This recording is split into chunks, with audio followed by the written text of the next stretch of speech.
like to welcome everybody to the regular meeting of the Abington School Committee in the Abington High School Library. Today's Tuesday, January 22nd. If we could all please stand for the Pledge of Allegiance.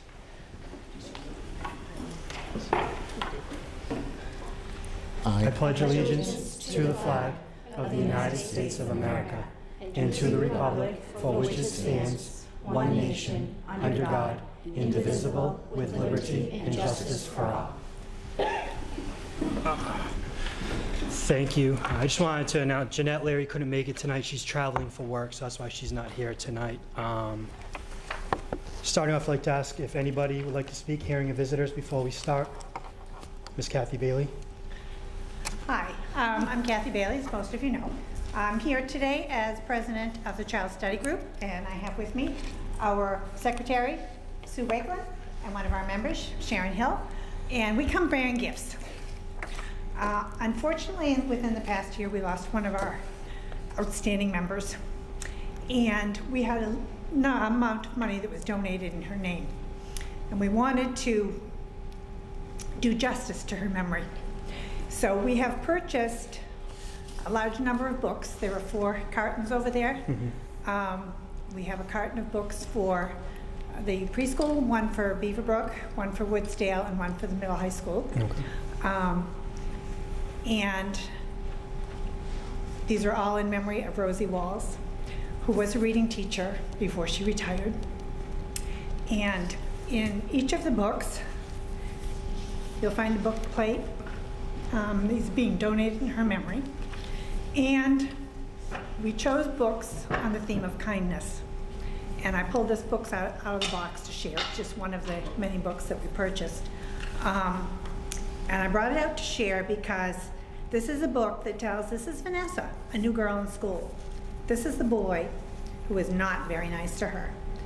And this is the girl who helps Vanessa and in turn stands up for what's right. And that's just an example of some of the books that you'll find in the box over there. We've divided them according to reading ability. We have a couple of reading professionals on the Child Study Group, as well as your retired school library. So she advised us in what books not to buy because you already had too many of them. And so we've divided them up by school. There's a different box for each of the schools. And we're hoping that Rosie's memory will be passed on.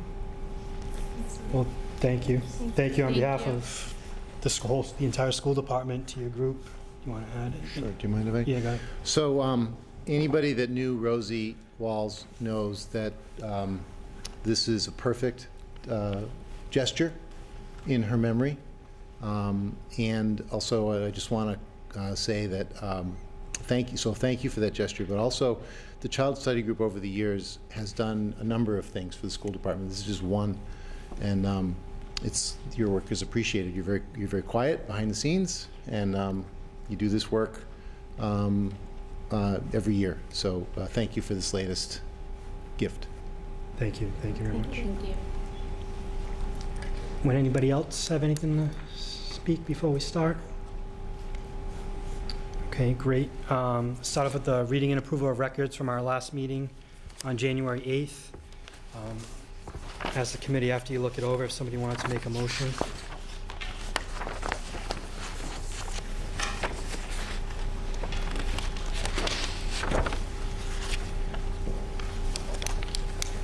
I'll make the motion. I second it. All in favor? Aye. Any opposed? Up next, principal's report. Dr. Sullivan. Hi, a few things tonight. First is the program of studies. This is the memo. Looking for your approval. A couple of minor changes in the program of studies.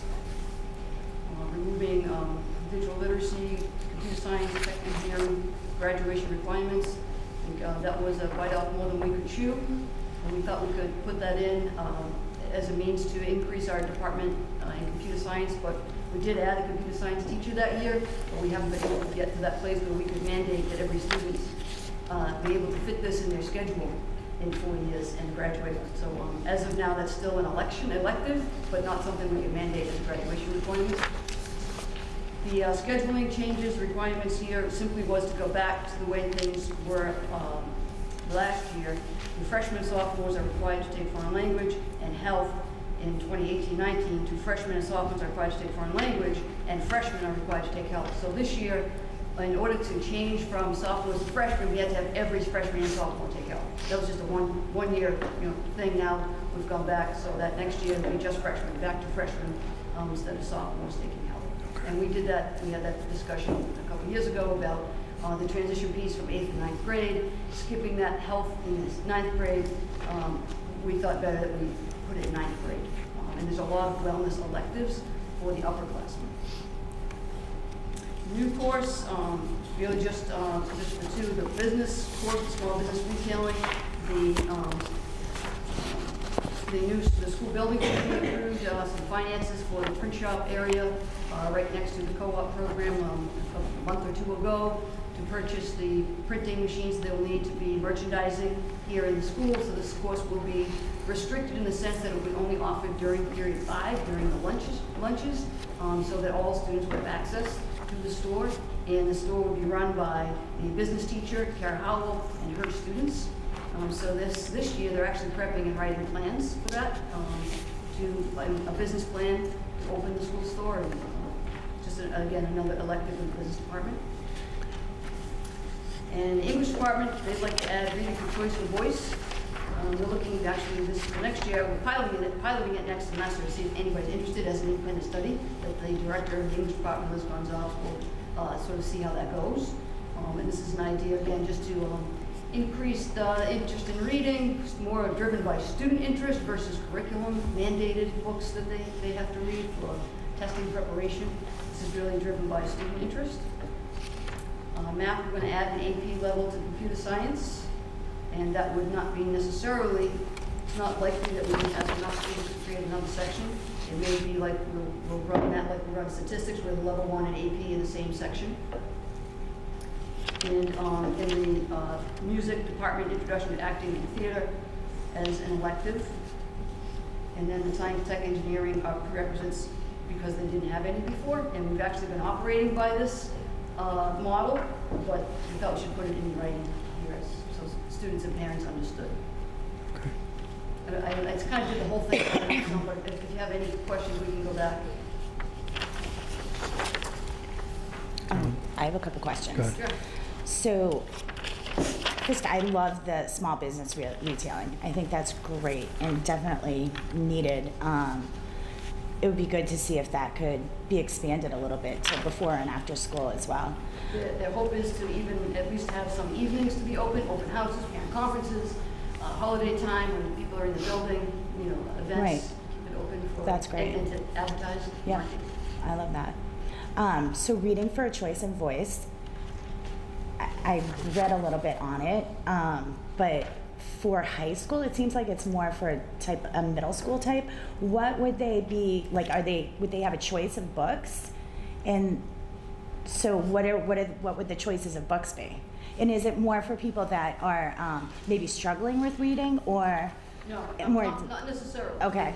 So it's really designed for reading for life, so that if you're interested in reading, there'll be a guided facilitation by the director of English, not so much a curriculum designed to teach reading, Mm-hmm. it's really to support the passion for reading, and then teach students, what they can pull out of the selections that they choose. But really, it's a lot more freedom for students to choose.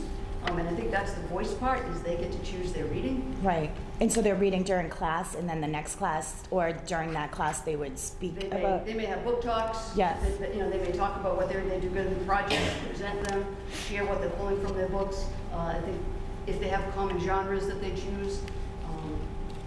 So more than so one student would have a book, and then everybody would be individual with Right. what kind of book they would Reading have. their own different books.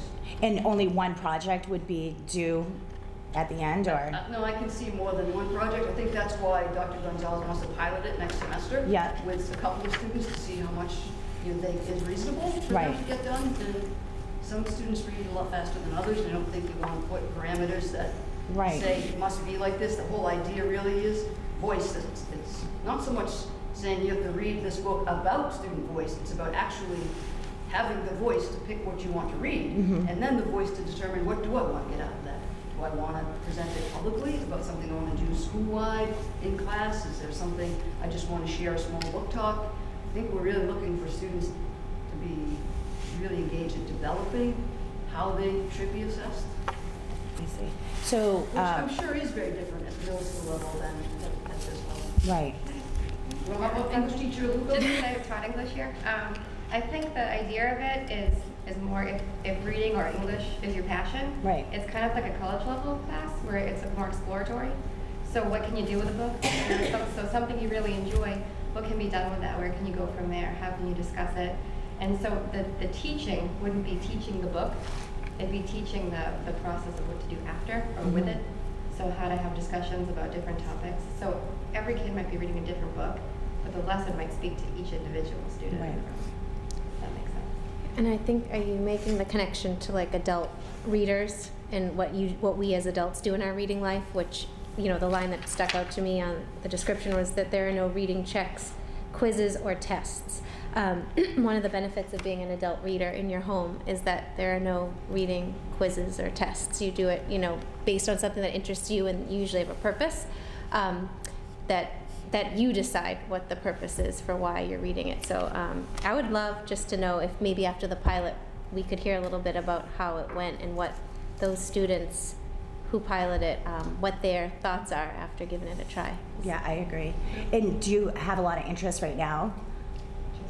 Just literally, I think it was today, was the first day. Oh, I see. Okay. Can you check up back in with me and let me know the interest in that? Awesome. So do the students get a grade for this class if there's no Yes. quizzes, tests? Yes, but they're going to design the assessment, and the teacher will have to agree what is fair. How should I be assessed? What's appropriate? I love the credits, like the electives. I think that's great for schools to have, you know, a good amount of electives for kids to choose from, because there's so many kids that are different. But I'd love to see like a financial literacy class offered. I think that would be really beneficial to our students. You know, it's We have one business teacher, and I believe she teaches 5 or 6 preps or so. They're teaching the accounting 1, accounting 2, marketing, entrepreneurial studies. This class is, so it's very difficult to add more business classes of variety and keep the teacher's day reasonable to prep for those classes. something to think about. I mean, even your math teacher, or I don't know how much time everybody has, but I just definitely think that that's, you know, huge for I know we do students. financial literacy lessons Mhm. in many of those, you know, like this, you know, certainly in the accounting classes, there's certainly business, basic business classes that we're doing financial literacy in. It just doesn't title the class. Right. Yeah, right. I think to some of those words may scare students, but if you know, they know that it's just like kind of teaching them about life and how to carry on, and That life skill Laura's mentioned, Life 101. right. There's a class called Life That's the 101. Really? secret class that they get a lot of. And they do some financial literacy, like balancing checkbooks and, you know, kind of Yeah. order things and for big events, and they do stuff like that. So like real life math. Yeah. You are definitely an English teacher. Rich, I know you had a Yes, question. we've actually, we've had 30 business volunteers in the last 2 years. We've conducted a Credit for Life fair. So essentially it's a half-day simulation where the students come in. We try to run the entire senior class through it, and it's done off-site, completely paid for by private entities, or the AEF has been a big supporter of it as well. And essentially what we do is the Kara Howell, as well as Karen Days and Thank You, speak to it throughout the curriculum, and then we bring the students in and they're given a budget, and they have to go through and make spending decisions at 12 different booths. So it simulates all their real life spending, so housing, transportation, insurance, and then at the end of the end of the fair, they come out, they sit down with a counselor, we review the budget, we let them know if they're in line, if they're out of line, you know, spending choices to make. So the school department's been very supportive of that, and I've worked with, this will now be our third year. We'll run it end of April, early May, we usually do it. But it's been great. We've gotten a huge outpouring of support from private companies to come work the booths, as well as sponsor it on a financial basis as well. That's awesome. I'd love to for us to have the chance to attend. Yeah, If absolutely. that's cool. All right, Once we perfect. have the date, we'll Beautiful. make sure everybody has it. Okay, Thank great. you. Thanks for doing that too. I just had one other quick question Yeah. about the program, the graduation requirements on the digital literacy bit. I totally understand the piece about elective versus requirement. I guess my quick question was, thinking about the one-to-one initiative and then the added digital literacy specialist, do you, like in both of your opinions, do you feel like this is something that would come back eventually, or did you feel like you tried it and it's too hard? I don't think it's going to go away. I don't know if we need it to be a graduation requirement necessarily. I also think that things have changed dramatically with the one-to-one initiative. We put this in before that.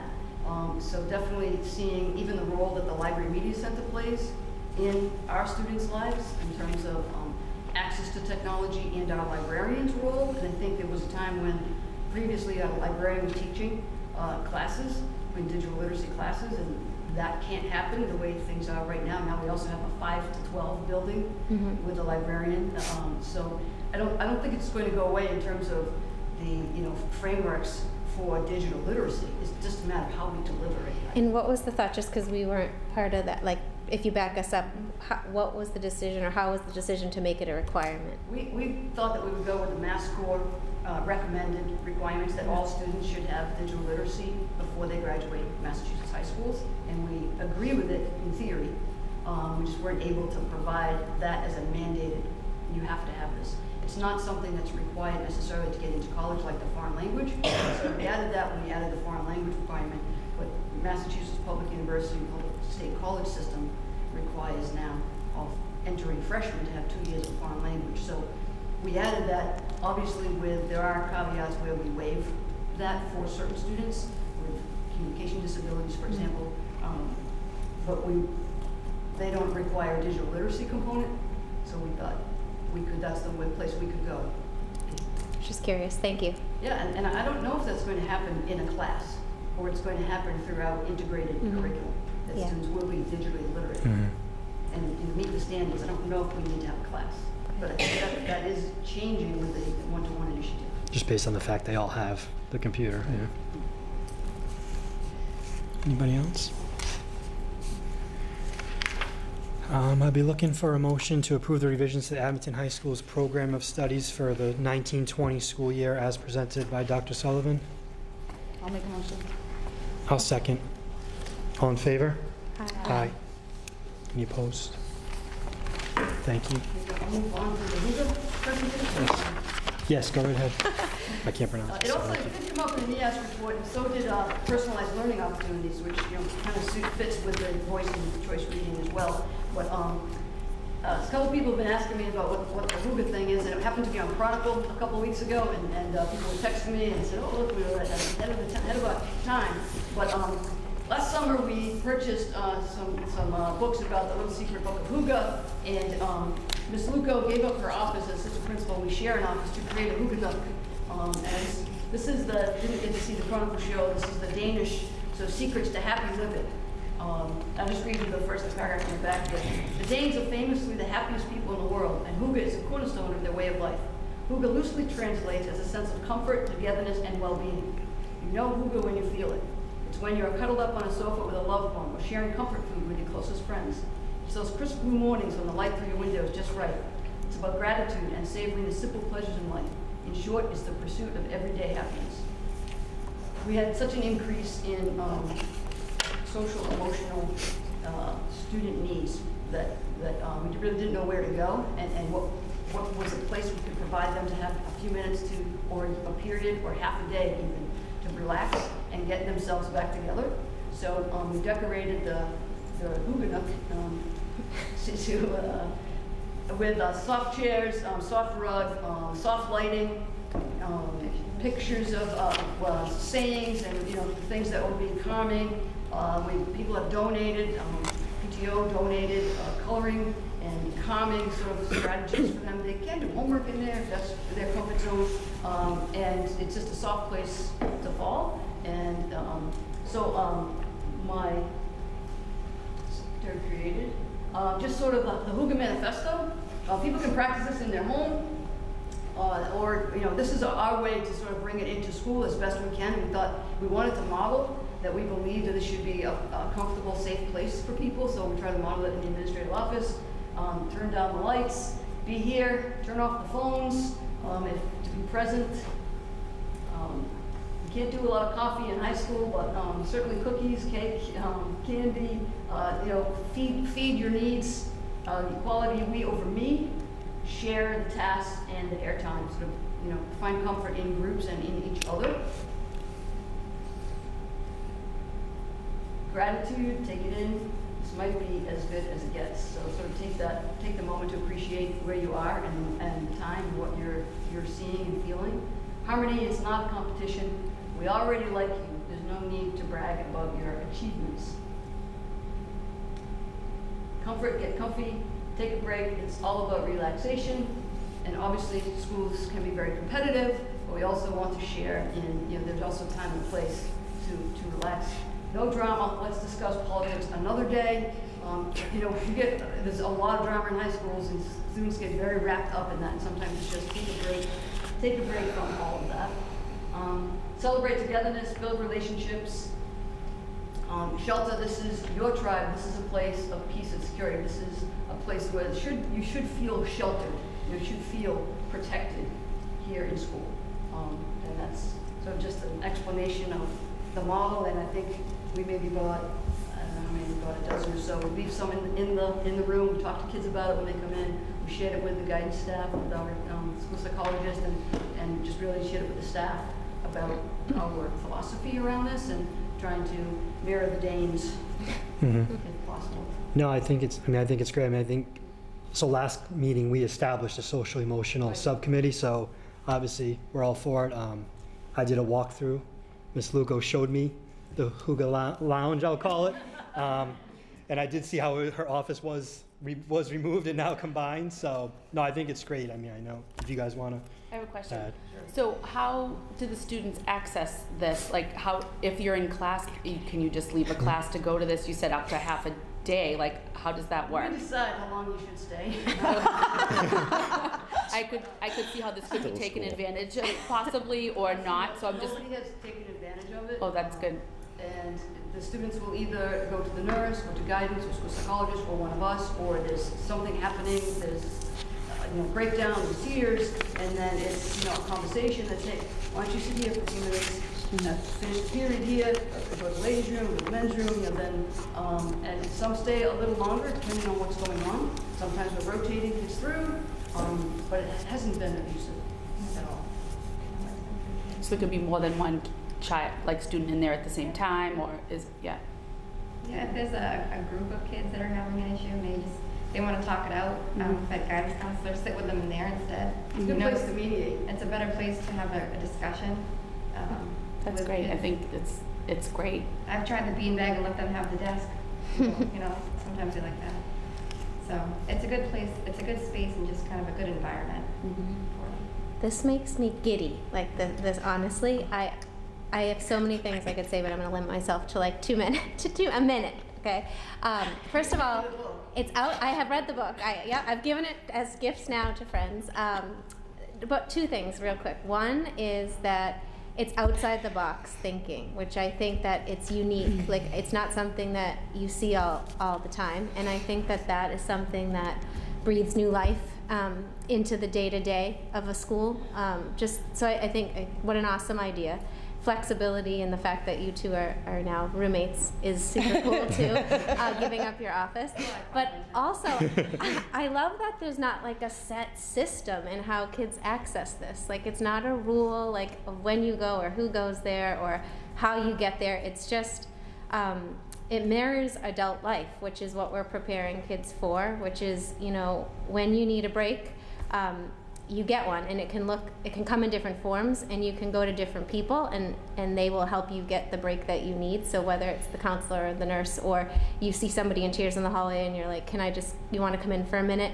And what a nice space to have. I think this is so, thank you for sharing. It sends the message to students that all the adults around here, because it could be a pretty intimidating suite. You know, now that it's an office suite, it's going through several secretaries to get to a guidance counselor, and I feel like that it changes the intimidating space that they might have thought, and I think it says to them, we believe this is a space for you too. And how do all the students, they know about it? Like how are they, all students? I've never heard of it. I have 2 high schoolers, so I'm just. They don't all know about it, Right. I don't think. And I'm not sure we want to just sell it as Right. space as needed. And I will say that we had a group of students one night in the conference room. We were decorating for ribbon stuff, and some of them had said, "What's this? What's this?" And we said, and they said, "I'm coming tomorrow. I'm coming." They didn't. They all said they would, but they didn't. So it's really more by, if somebody comes in As and needs needed, it, it's right. available. Thank you for sharing. Great. It's just FYI. Can I just add? Yeah, go ahead, of And it was course. mentioned in the NIAS report too, so I thought you might Yeah. wonder, what is that? So, Terry, you touched upon it, the message that it sends to students, but I also think the message that it sends to everybody in the building, faculty, staff, and students about values, valuing the comfort of our students. So, great. Thank you. I'm sure they would like us to put coffee machine. And then lastly, I have the collaborative conference visit report. We have a copy of that.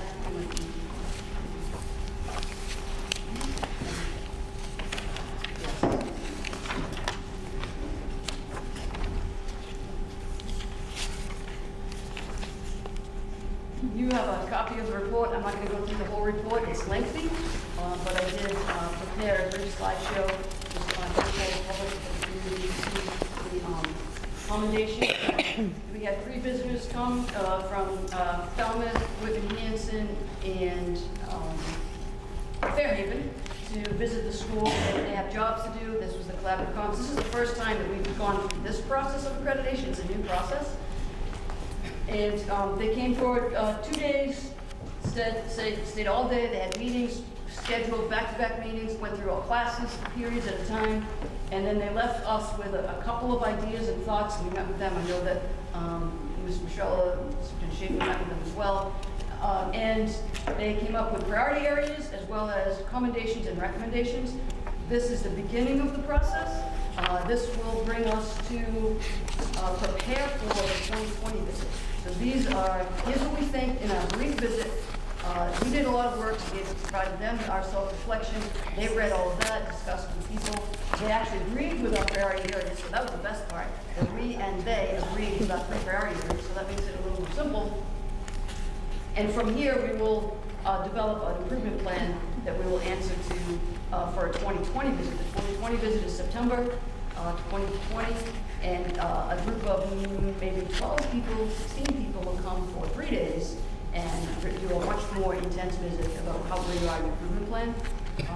Developing the vision of the graduate, core values and beliefs. We absolutely know this is where we have to go. This is the new procedure. We have a mission, and we have academic expectations, but they've thrown those out now. Now the language is a vision of the graduate. So no more mission statement, now it's a vision of the graduate. So we already have people leading that committee. We'll develop a vision, and we'll actually start that on February 1st. Additional counseling staff to meet the increasing emotional needs of the student population. You'll see that throughout the report. I think you'll see comments about surveys as well in terms of accessing guidance counselors and getting support. That was the second priority area, and then consistently promoting intellectual risk taking. And again, there's several narrative places in the report about where they were seeing places where we could improve. And we agreed, we presented those first, and they agreed with us. So they read our report first, so I'm pleased about that. Commendations, I believe we had 9 commendations, and the part I love best about this is there were 7 recommendations, and the last time I did this, there were 54. So this is so far, I like the process a lot better. Commendations, implementation of ALICE training and the addition of resource officers, state-of-the-art facility. The other thing, obviously, before that was the highest and most consistent recommendation, was the facility did not meet the needs of instruction for students. The school success closing achievement gaps. This happened to be a good year for the blue ribbon status. Student support team was mentioned over and over again.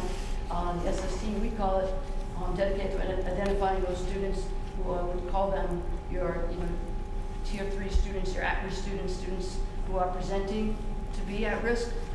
And the student support team has been in place before I was principal.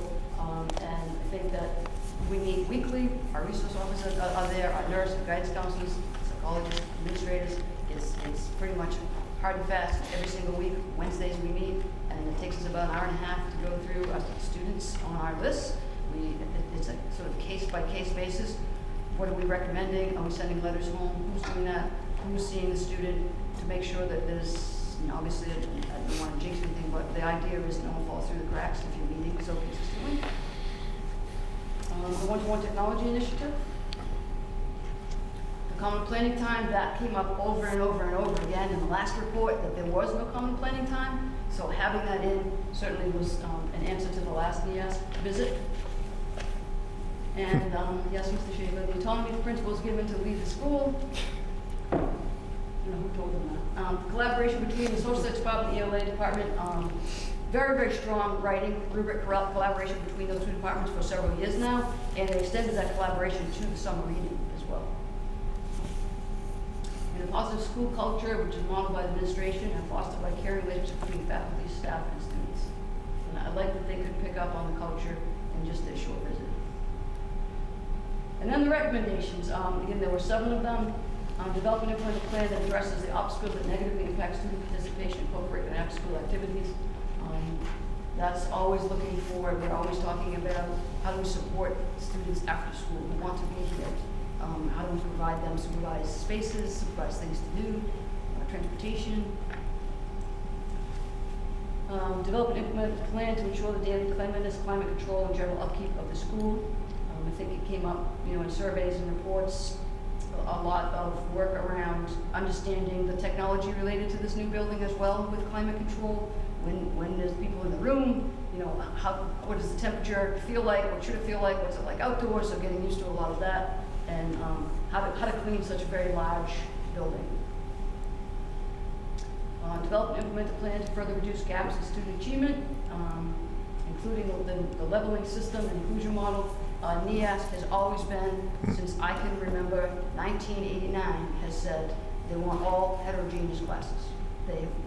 It's their thing. They recall they just do not like any leveling system at all. I think that we have gone away from a lot of leveling. They even commend us in one other area of the report about eliminating level 3 at most of the sections and having a lot of multi-level or unleveled classes. Some classes you can choose level 1 or level 2 that you're in. So they credited us on that, but this is their thing. They've always said this. Develop and implement the plan to expand and enhance formal opportunities for personalized learning. And I think that we're kind of answering to that to some degree. I would say even today on site, I met with the Dye Memorial Library is pursuing an internship opportunity. We have internship opportunities, new ones this year for TV production, internship opportunities with the athletic department and video production. In the library, internship opportunities. So I think that might be the way that we can get more personalized learning. And I think that reading class might be a way to get more personalized learning. Maybe. Continue to implement a deliberate, intentional 5-year professional development plan. The integration into interdisciplinary use of technology with fidelity.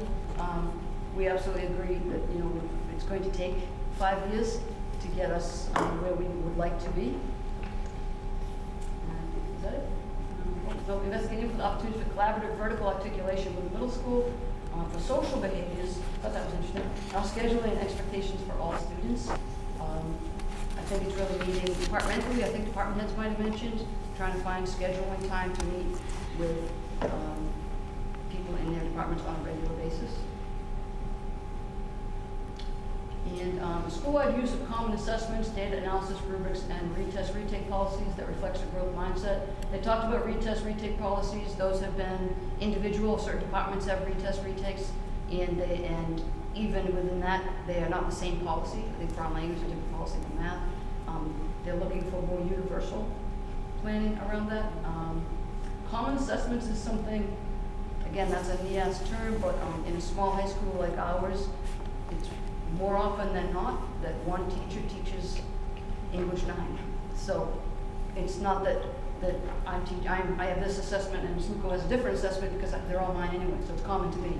So they were looking at when you have shared courses, how can you provide equity of instruction and curriculum and expectations between teachers. Our next steps, this is really what we're heading towards. We have to answer to this. So now we have until 2020, but the next thing is to develop a plan, get the plan in place so that by 2020 we can say, this is how much we've improved from your visit, from the December 2018 visit. It's not a lot of time, but again, I thought the recommendations were reasonable. We're going to use PD time to develop an improvement plan. I don't think it's going to look much different than our traditional school improvement plan. Address priority areas and recommendations, and prepare for the 2020 visit. That visit holds more weight, I think, than this one, in terms of that visit determines your accreditation status.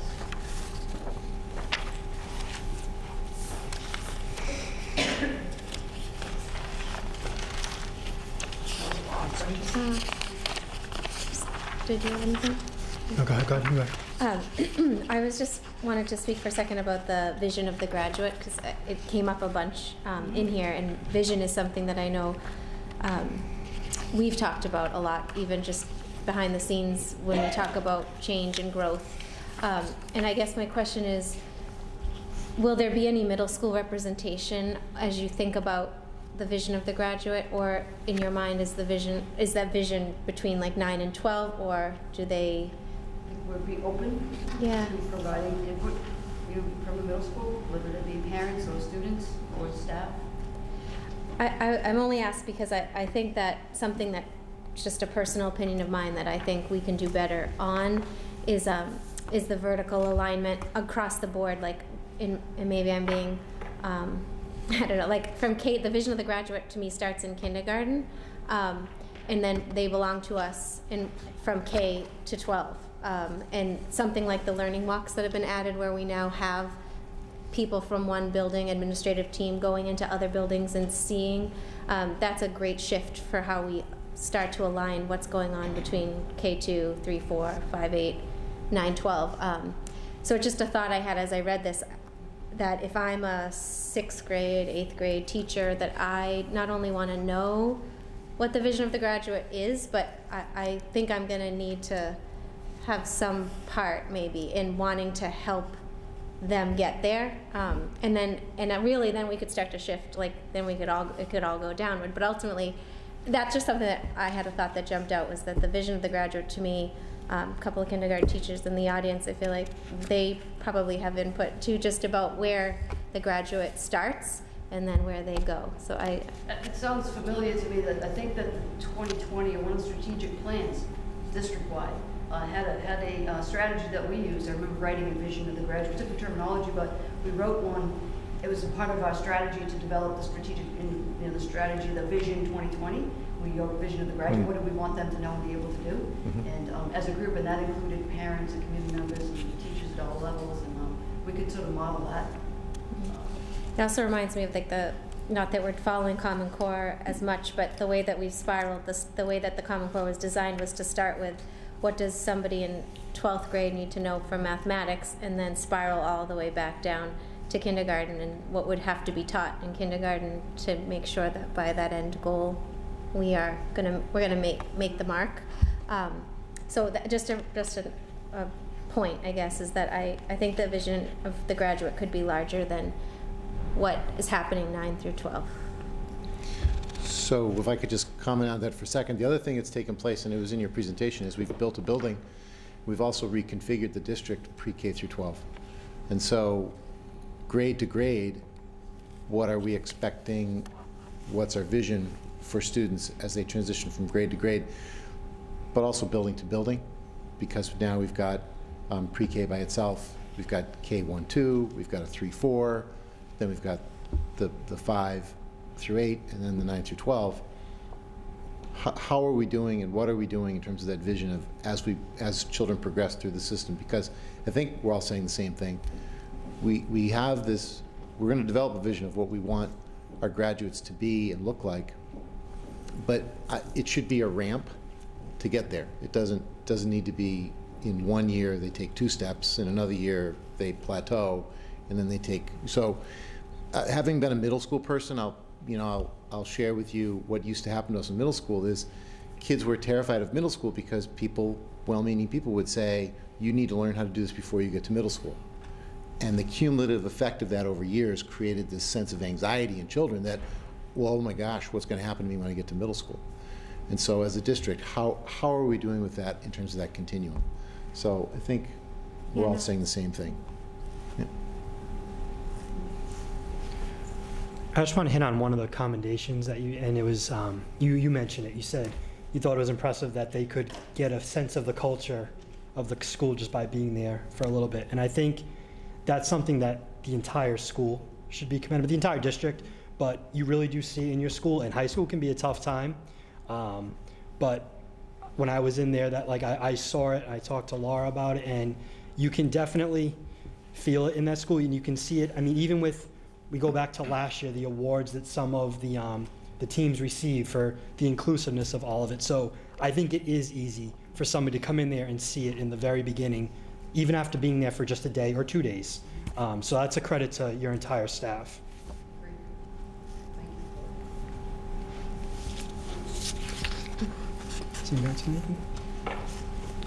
Thank you, Dr. Sullivan. So this is a lot of work.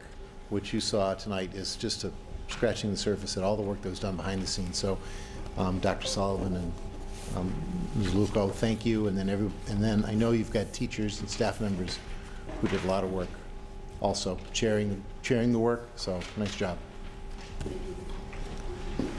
Up next, we're going to go over the accountability results for MCAS, right? Dr. Fedorowicz.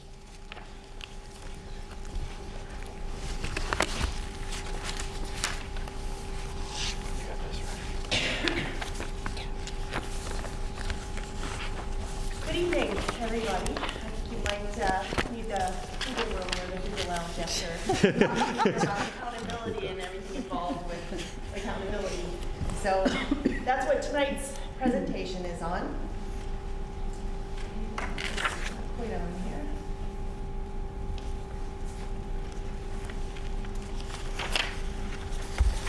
All right, so tonight I'm going to do 4 things here. I'm going to give an overview of accountability.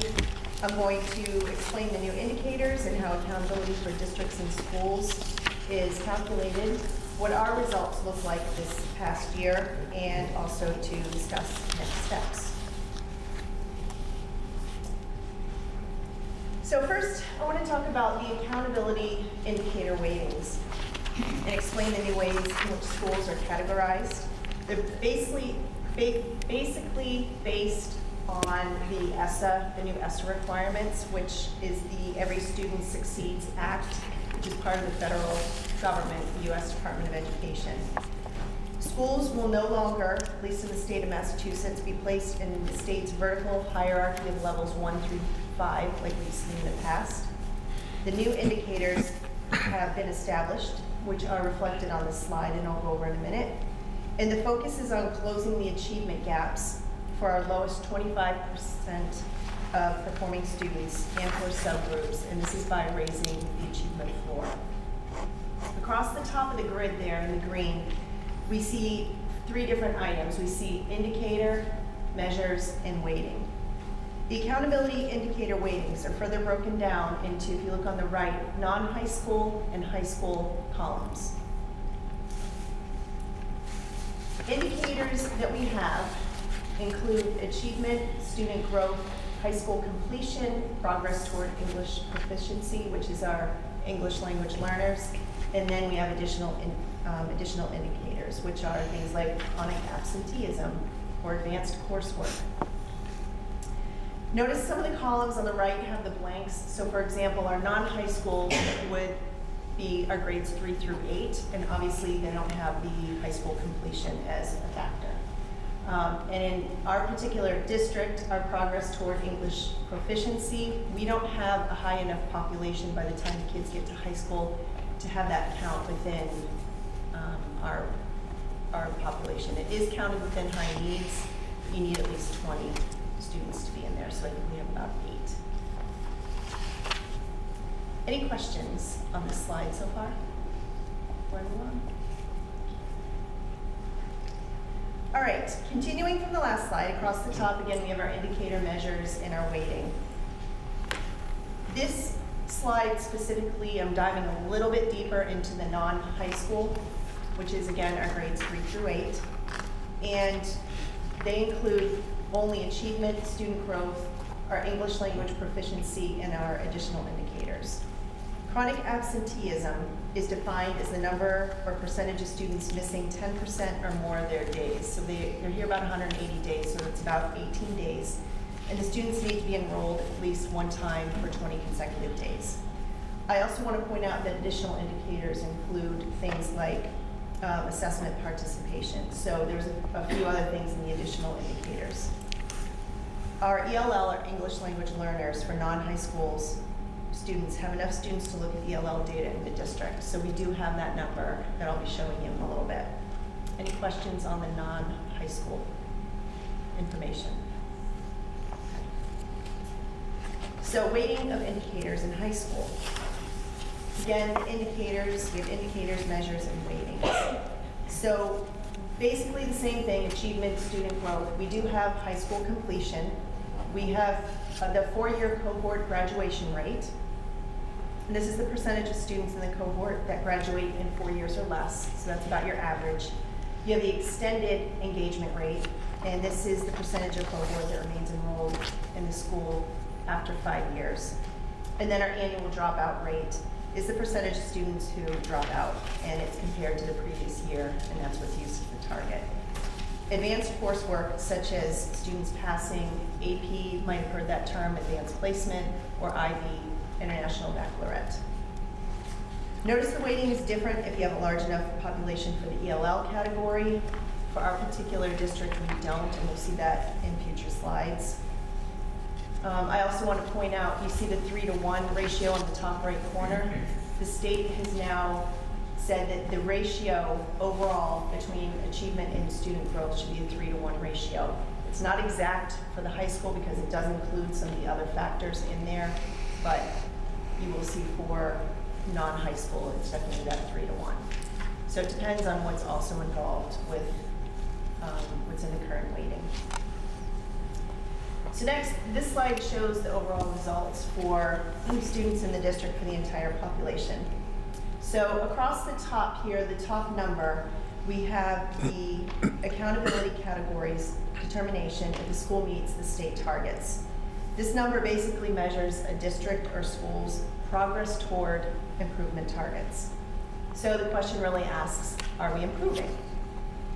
Districts are categorized into 2 groups based on their calculated formula.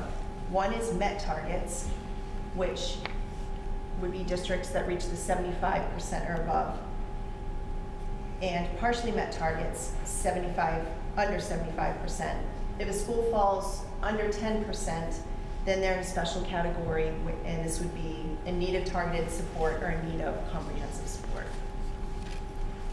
We don't fall in any of these categories except for met targets or partially met targets. The state targets, that 75% that you see at the top, is the cutoff or the suggested target for all indicators combined. Remember on the previous slides, the indicators are achievement, student growth, high school completion, things like that. So everything goes into that number.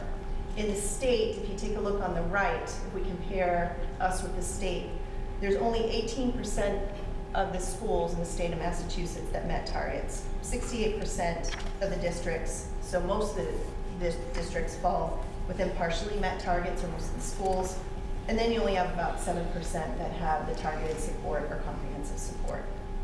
So in using the complex formula from each indicator, it's weighted and then compared against the 75% target weight. Overall, we performed very well. Our overall progress toward the improvement target was 60%, which is toward the higher tier, meaning toward the 75%. But we obviously still have more work to do. Woodsdale, which is our far left column here, progress toward meeting targets was 59%, so we're partially met targets. Middle school was 62% and high school was 38%. So something I want to point out too is that this takes into account our indicators of achievement, indicators of growth. And if you recall from our presentation back in the fall, we had the growth chart with the different percentiles where they fell. So if you're closer to, if you don't have much room to grow, you're hitting the ceiling, you're going to see a lower percentage here. So it could be one of two things. It's that the achievement and growth is a little bit smaller, or you're at the ceiling and you don't have that much space or room to grow. So we're making a lot of progress, and at the bottom I also want to point out, because this is another really important number, it's not just the top number, but it's the bottom number as well. The second set of data along the bottom shows the accountability percentile rank, and this goes from 1 to 99, and this basically using all accountability indicators, which is used by the state to identify whether schools would fall in the lowest 10% or not. If you think of a bell curve for the bottom numbers, this helps to determine the percentile rank. So for Woodsdale, it was the 53rd percentile. Middle school was 39, and high school was in the 68th percentile. Something I want to point out is that for the district as a whole, they do not do the accountability percentile rank. They only do it by school, because that's what we're basically based on going forward. So this was a lot of information. Any questions?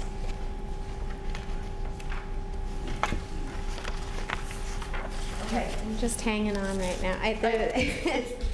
Believe me, I've been looking at this. It's a lot of information. I'd be happy to go over anything. I think I want to go a couple more slides, and I have a question formulating, but I want to listen first. Okay. Thank you.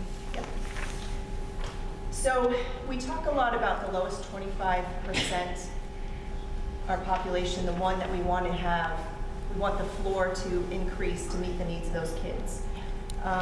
So what I'm going to do in the next few slides is go over high needs, and then the 3 subgroups that go within high needs: economically disadvantaged, ELL, and students with disabilities.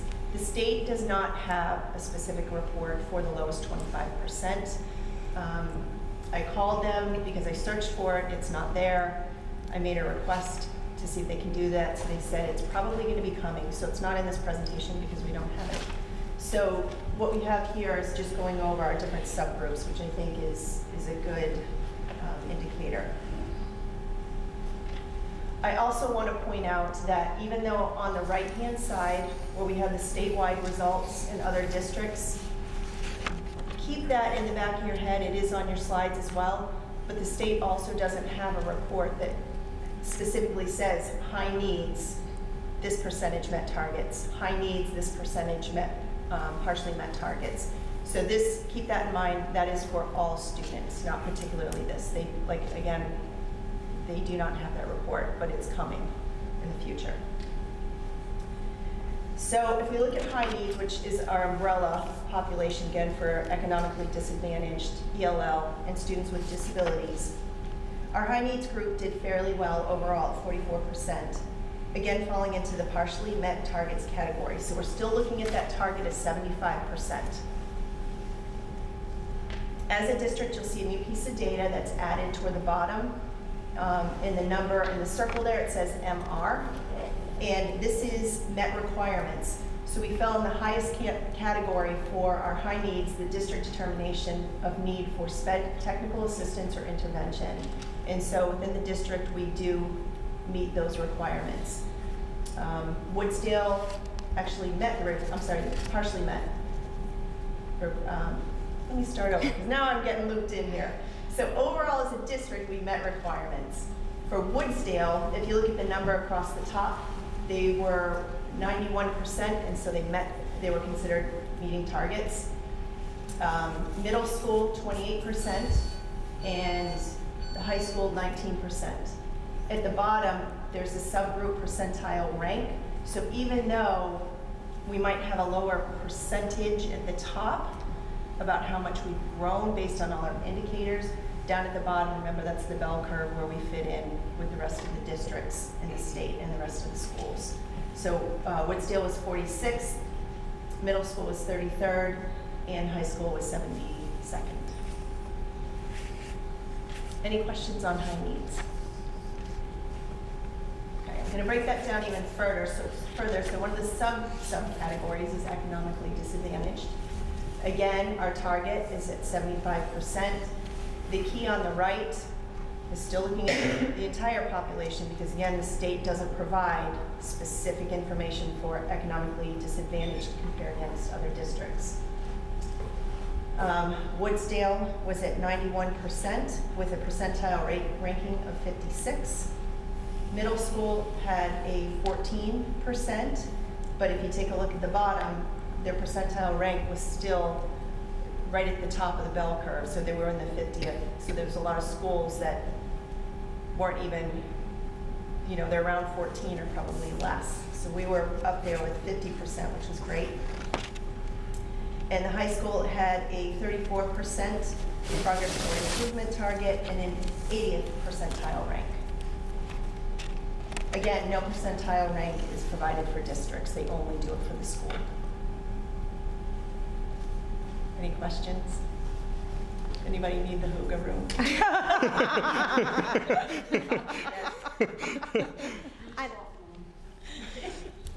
The one thing I'm wondering, and I think I know the answer, but this just looks different.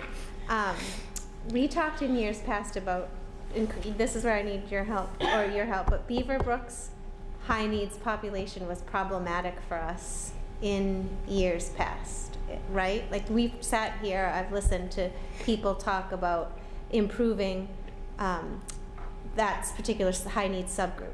And so that population has moved on. It seems, so now it's a little bit like comparing apples and oranges, but the new 3-4 population lives at Woodsdale.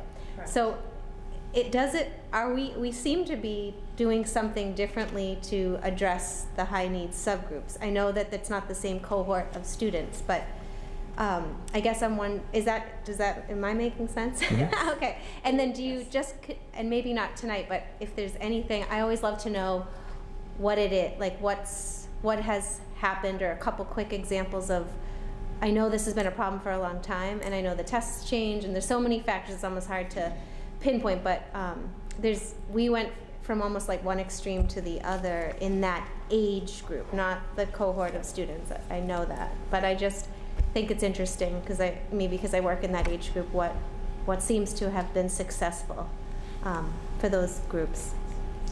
I'm going to get to that. Okay, actually, all right. Toward one of the ends. All right, sorry, So that's a I really knew it good was question. probably coming. No, just the fact that you know that we've been successful tells me you get it. It's a lot, and just as you get an understanding of how successful we've become, another thing coming up in this presentation is how the state's changing all of this, and be prepared because districts are all going to see a decline in scores, but I'm getting ahead of us.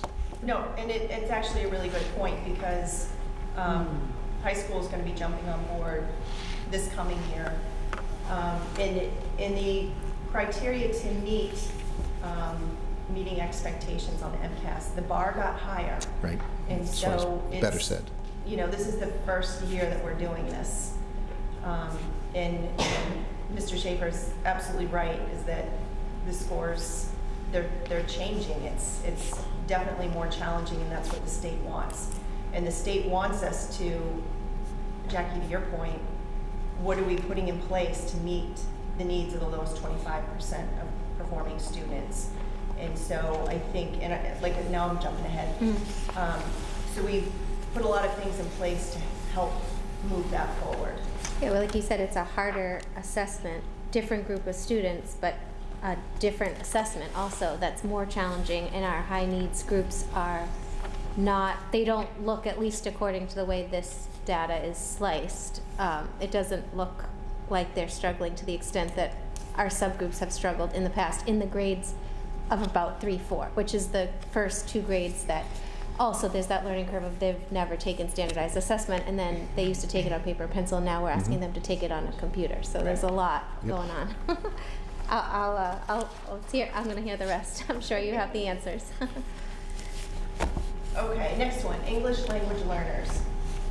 So for our ELL population, you'll notice that we have an not applicable for the district because the subgroup, if you look at all the schools together, didn't have a high enough sample size, which we needed at least 20 for each of them, and we don't have that.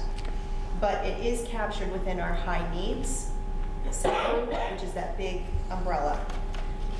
And we're also going to see some not applicable in our next slide too with students with disability.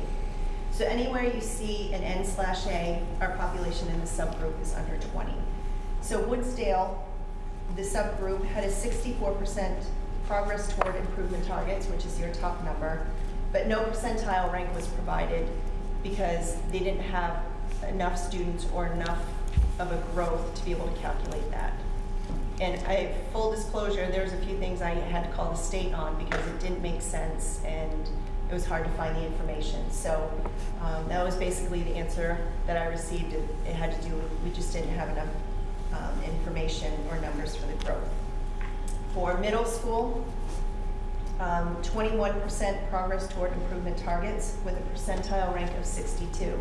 So even though 21 seems low, overall in the state we ranked above average, 62. And high school didn't have enough to calculate that. For students with disabilities, again, the target rate from the state is 75%.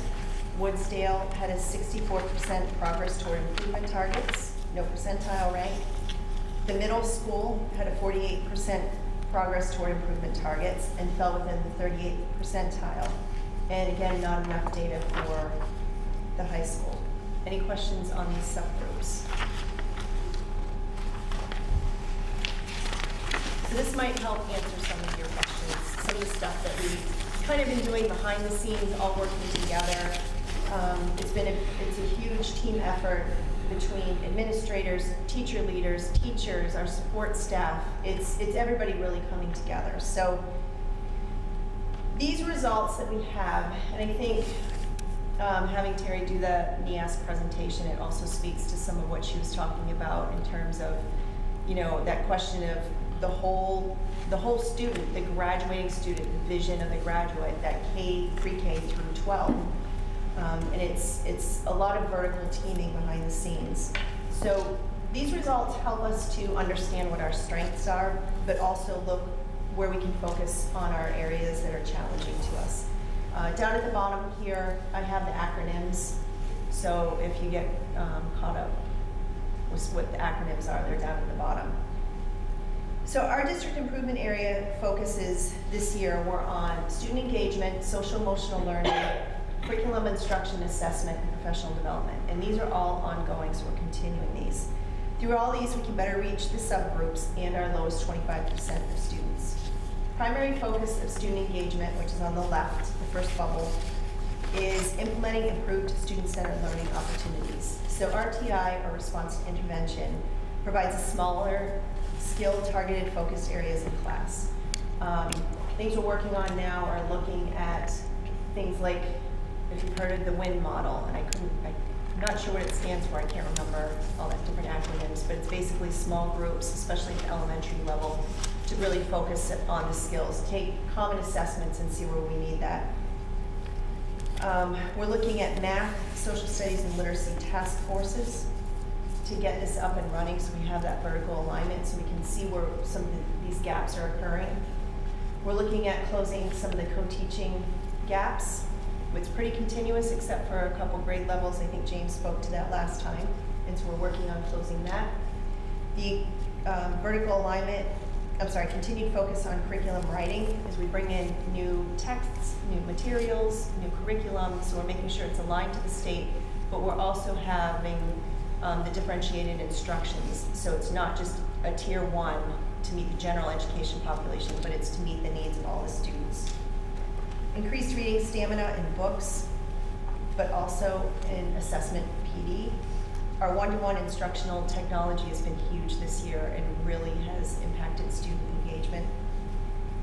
Our elementary workshop modeling in ELA and math. I'm actually going to go to a math workshop model tomorrow and hopefully bring some students or some teachers to go see it as well so we can implement that and progress in the professional development. For social emotional learning, I'm just going to touch on this briefly. We have our internal social emotional committee. I know there's also another one. We're going to work together on that. There's a lot of aligned work between general education and our students that need special services, our ELLs. We're working together. It's not just two different teams anymore. It's James and I working together with a lot of staff. Continuum of supports pre-K through 12. Kate Casey has her wellness committee, which has been doing a lot of work on social emotional learning, opioid crisis, vaping, things like that. Again, professional development. Curriculum instruction and assessment, integrating the STEAM, which again is science, technology, engineering, art, math, along with digital literacy, again our one-to-one, aligning curriculum to the mass frameworks. Our Curriculum and Professional Development Council, this is the team of teachers and administrators that we meet monthly to look at vertically aligning curriculum, looking at student supports, growth mindset, and professional development needs, looking at out-of-district visits, common planning time, and the task forces. Professional development, again, under our CPDC, strong push this year for instructional technology, vertical horizontal alignment, and then that all ties back to our student engagement, social emotional learning, so you can see how they're all interconnected with each of these. So basically what we're working on in each focus area lends itself to helping to engage more of our subgroups and making a difference and giving them the skills that they need. There's a lot of forward movement that we've been seeing in the district, not only with Tier 1, but Tier 2 and Tier 3, in progressing the district from pre-K all the way up through grade 12. It's reflected in the scores, seen in learning walks, and communication between staff, teacher leaders, and administrators. However, we always have work to do to enhance our continuum of the progress.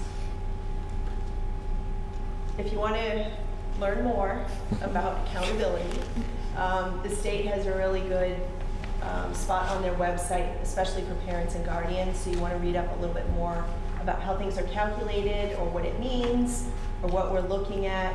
You can certainly go to their webpage and learn more about that. Okay, thank you. Any questions? It was a lot. It's a lot, and I just had a quick one.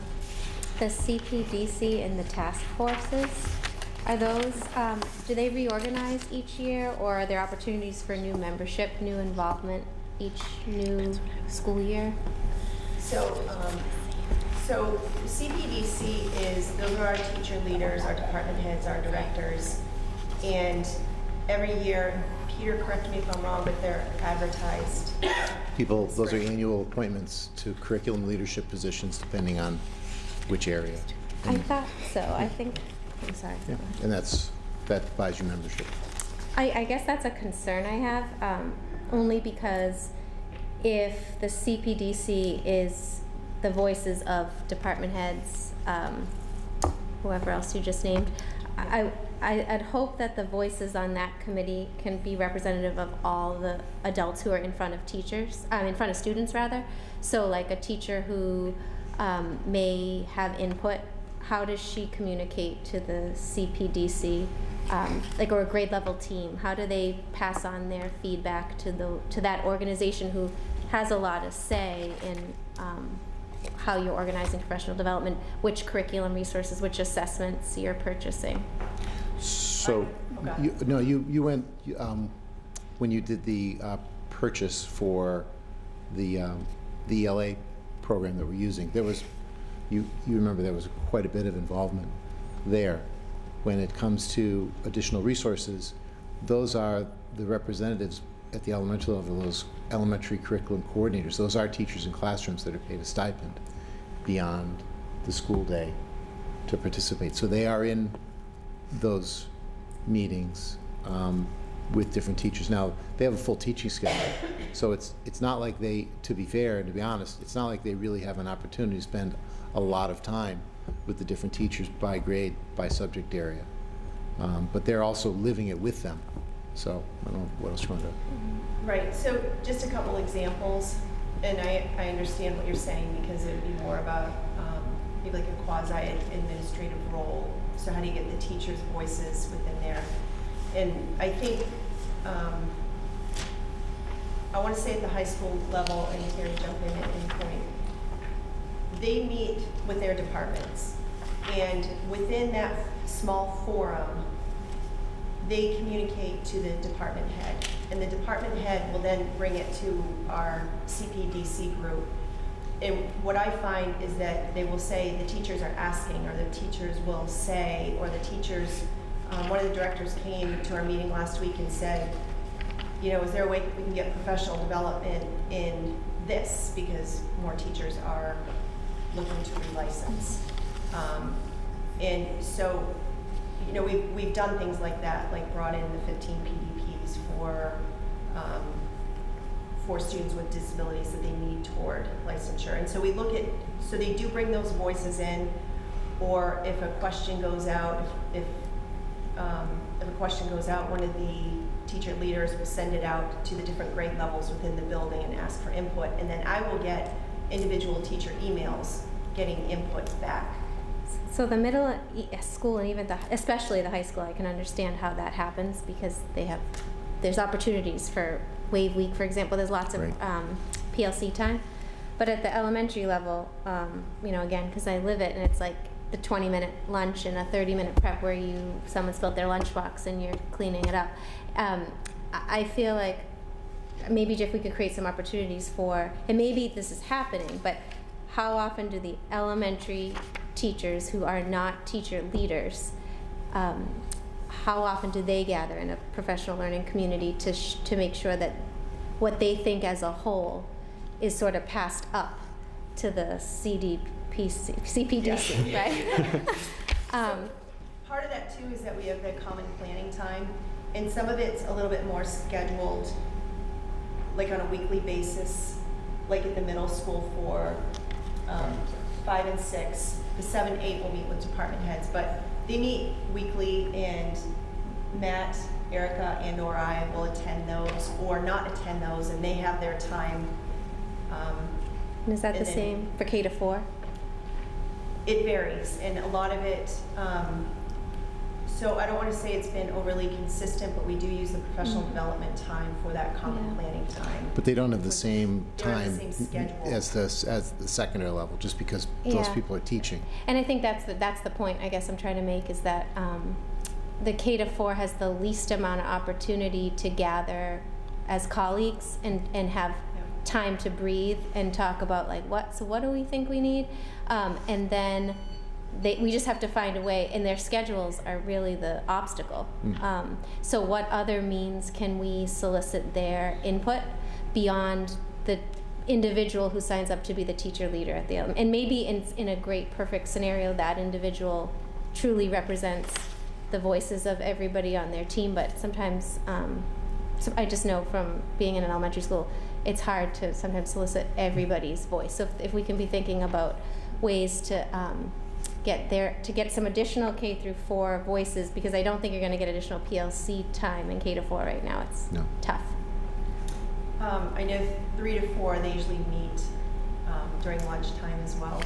Yeah. And sometimes that's the common planning time. But you're right.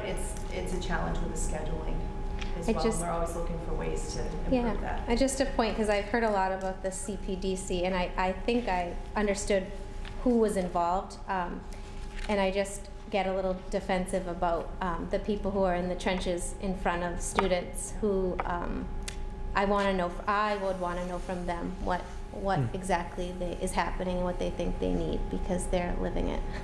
And that's part, when you see those messages go out about professional development time, that we've been stealing from that at different points, But that's why that time is so valuable. And those messages have been really helpful. I don't know if anyone else feels that way, but it's nice. Like this week when I opened it, I didn't know like what the nurses were doing. There was some talk about that type of thing, so it was helpful to hear specifics about what everyone's kind of involved in. So thank you for that.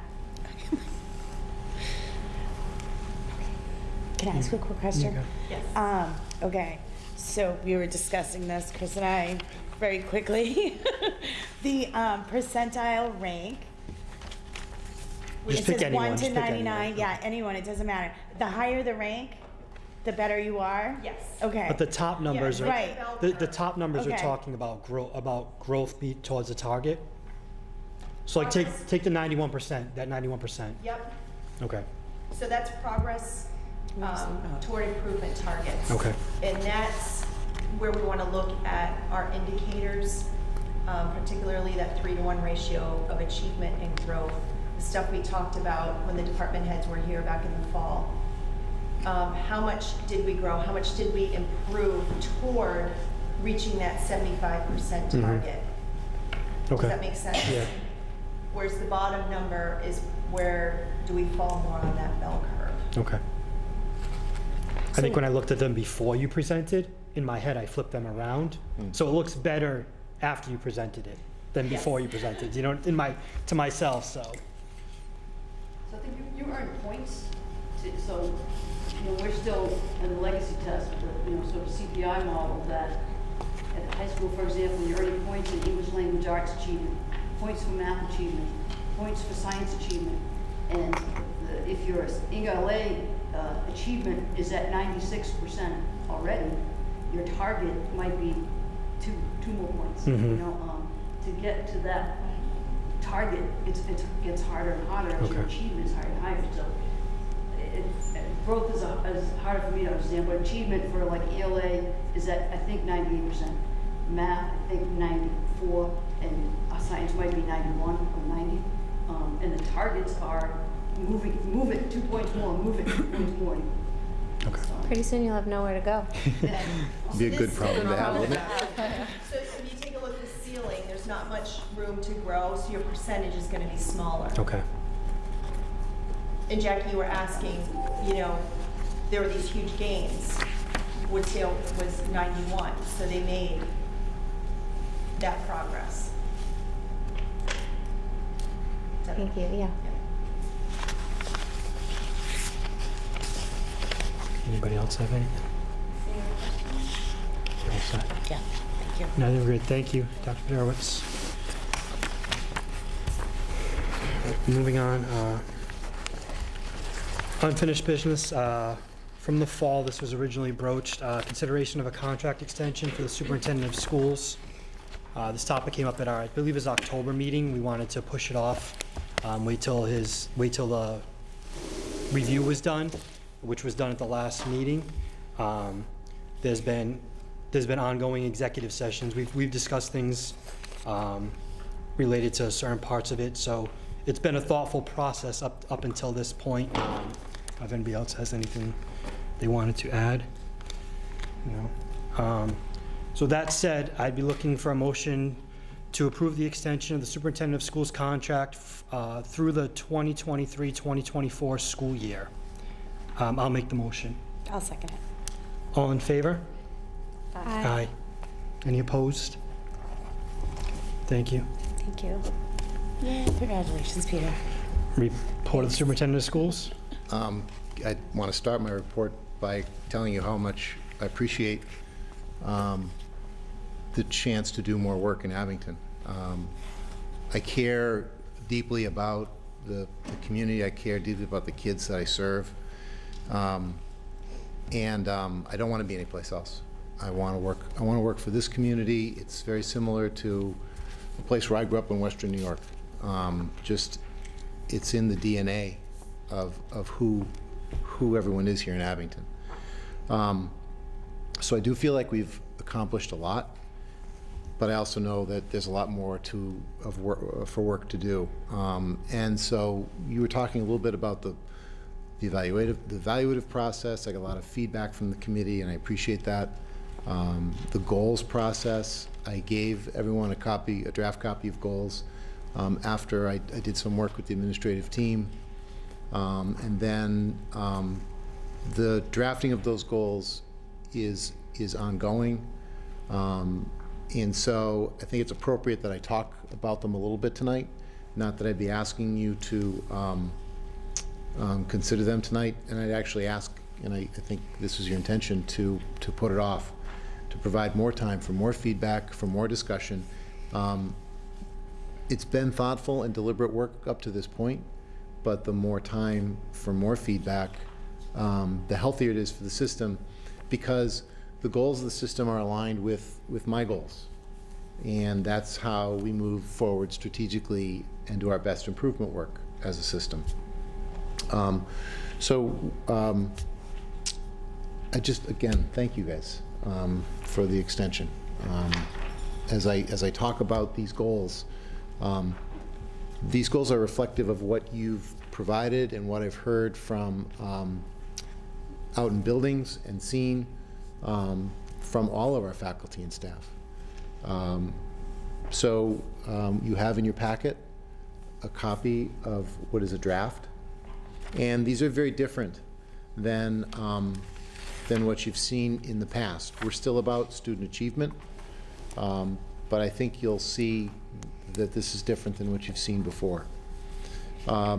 It's not just, I didn't just change the dates. Really started from scratch and started rebuilding goals and priorities based on a lot of the discussions we've had across the district.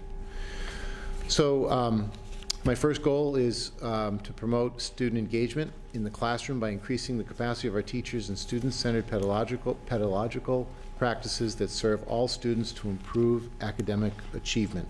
And I promise I'm not going to read all of these to you, but I just want to highlight a couple of things. So what you're going to hear throughout these is continuing to create and improving upon having classrooms that are exciting and challenging for our students, which means that they're engaged in the process, but that they're also safe, both emotionally and physically. These aren't new to schools. They're certainly not new to Abington, but reinvigorate the focus, and more specifically,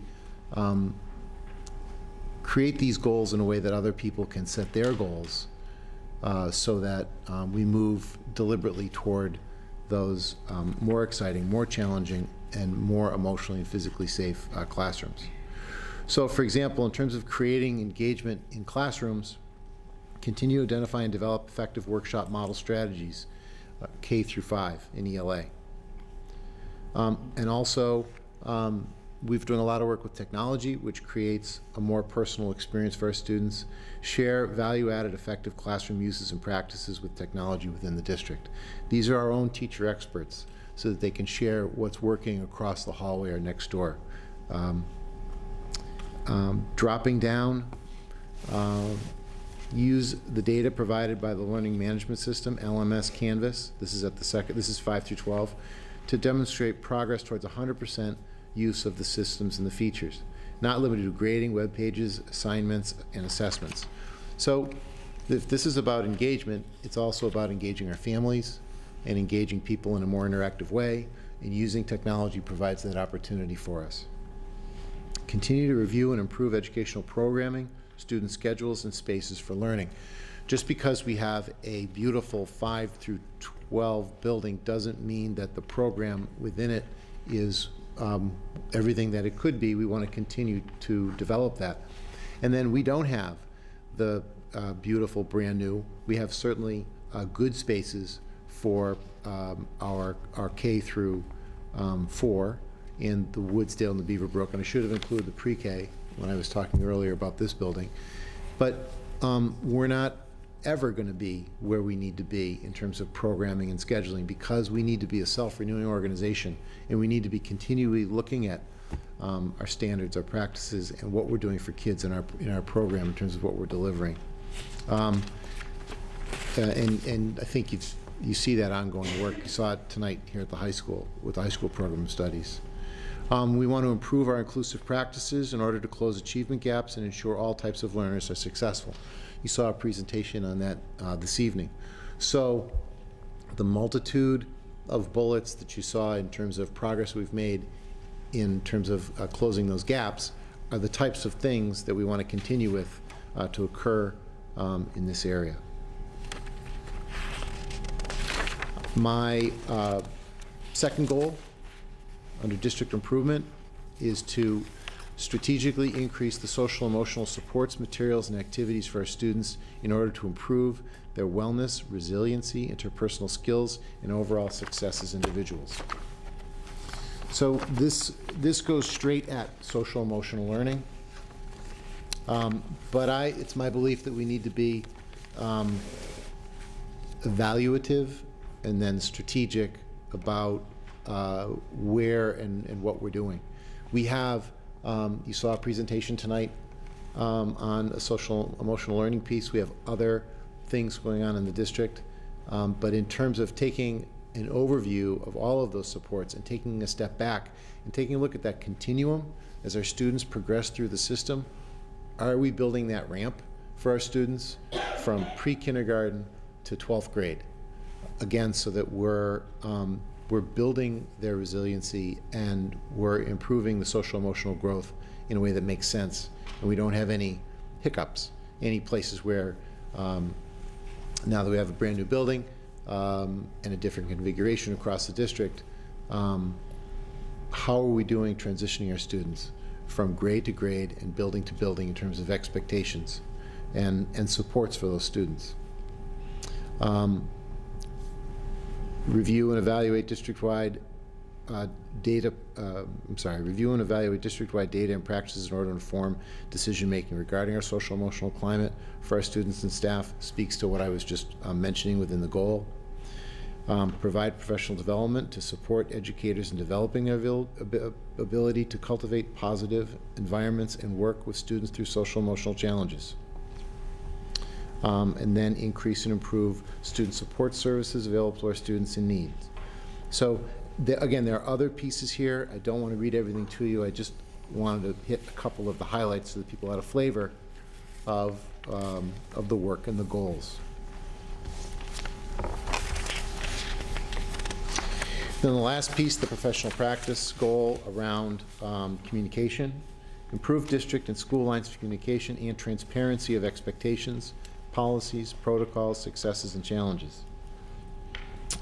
Continuing to provide online and updates and information to people and that are concerning to our families and our students, that is concerning to our families and our students. Increasing communications, specifically this is one that seems to be a nagging problem. I think it is in all systems, but it's one that I want to highlight because I know it's one that can be frustrating for a lot of people. Increase communications to parents about student pickup, drop-off, and school bus information in order to improve the process for all.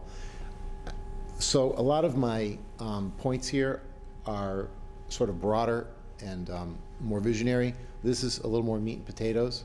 But it's an annoying, nagging problem that I want to continue to focus on.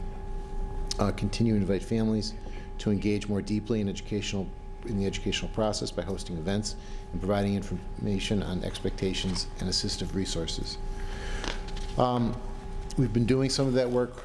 We want to continue with that work. And I also, moving forward from these goals down the road, we need to talk about strategic planning and another vision around strategic planning for the Abington Public Schools. So I've laid out what I believe are some of the more short-term things that we need to work on. And long-term, I want all of our students to be successful, highly functioning individuals, whether they decide to go to work or college or the military, or whatever they pursue. I want us to be able to say with pride that we've prepared the children of Abington for the rigors of our democracy. They're able to function at the highest levels. That's our charge. That's our patriotic service to our country. That's our place in our society. So, but what does that mean for the community of Abington? Without, I'll step down off the soapbox. What does that mean for people who have a child with special needs? What does that mean for a parent who is a music parent or considers themselves a sports parent, or they're a sports and a music parent? You don't have to be one or the other. What does that mean for our administrators, for our faculty, and our town leadership? And that's what that strategic planning process does. It brings everybody together and talks about your strategic plan and your action steps for the next 5 years. The work that we did for the Vision 2020, or it was funny to call it 2020 Vision, we're getting there. We're almost there. And now the reconfiguration of our school district is the perfect time, with that expiring, to begin to talk about that. Maybe not by the end of this year, but by the end of the next year, so we can complete that plan and then begin a new one. So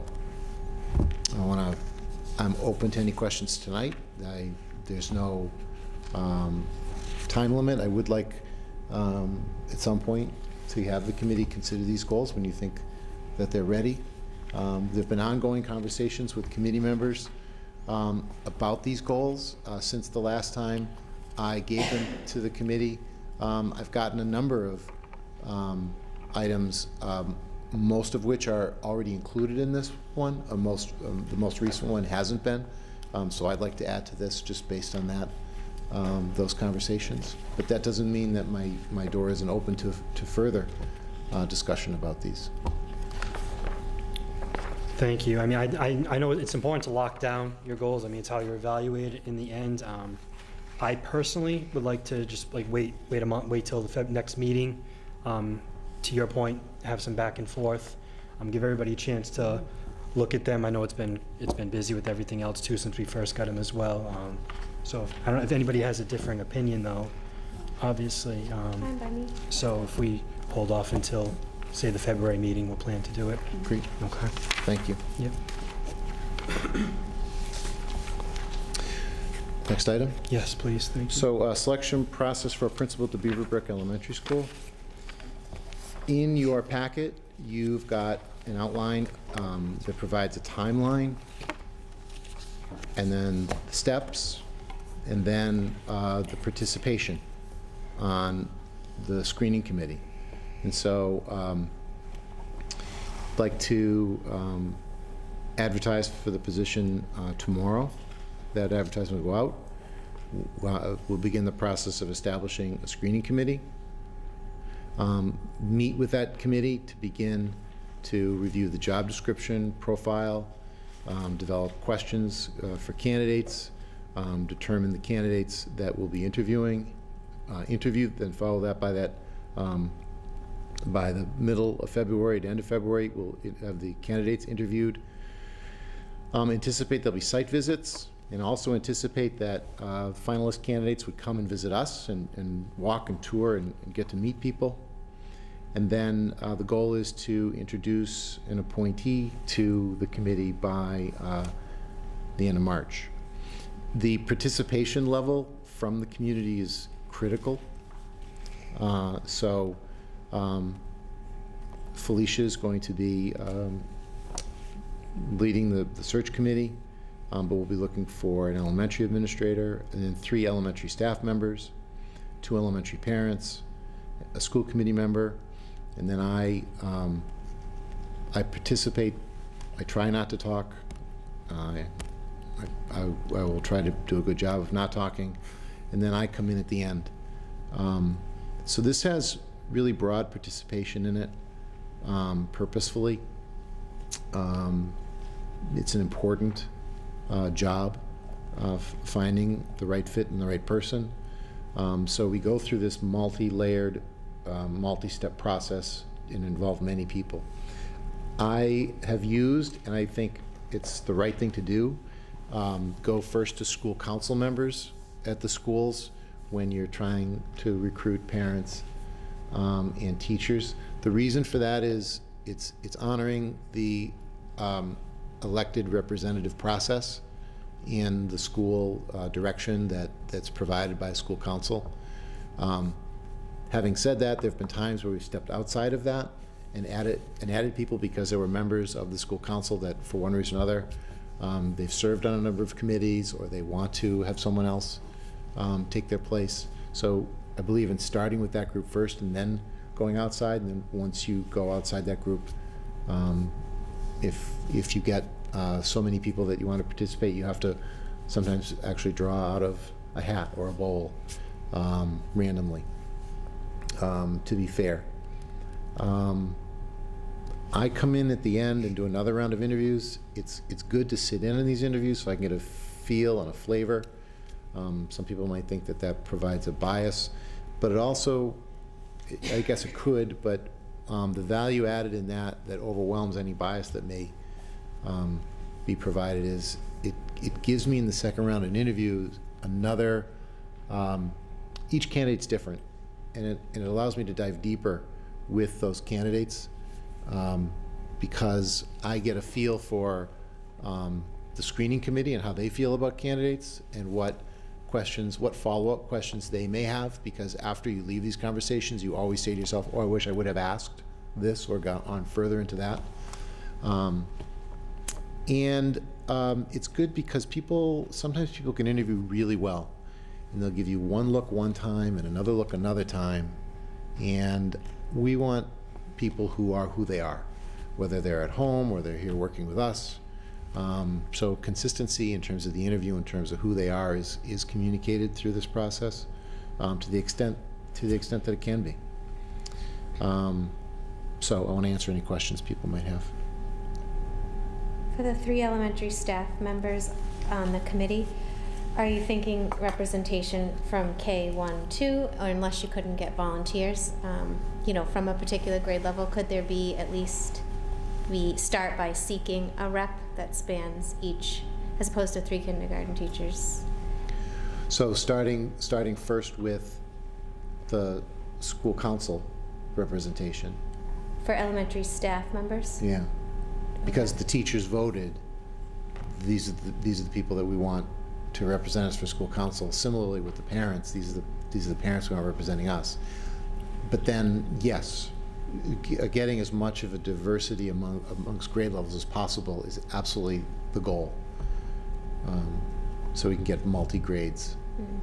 I see your point about school council. It just feels like, as a participant in school council and some of these previous screening committees, that it tends to be the same people all the time, and it's just what I'm thinking of. I don't know, maybe that's a conversation we have at another time, but I've sat on a few committees, screening committees, and on school council, and it's just always the same faces. And we're very happy that they volunteer and that they're willing to volunteer their time, but it also then creates, the same opinions and the same personalities at every table. So just a thought. And so as much as I want to handpick, after we cut away from the school council, then it's whoever has communicated to me an interest. I don't think I meant handpick. I think having like a school council rep, for example, and then choosing from a pool of volunteers, so that it's not like if you and I served on the council, maybe one of us would represent as a parent. I mean, it's just a thought. Otherwise, we do just create a pattern where it's similar. One of the things that happens too is very oftentimes I won't get school council members that want to participate, and that opens it wide up. I want to say that because school council members sometimes just can't make the schedule. So I want to say that's probably happened, I don't know, 30–40% of the time in these searches. So it's happened a number of times.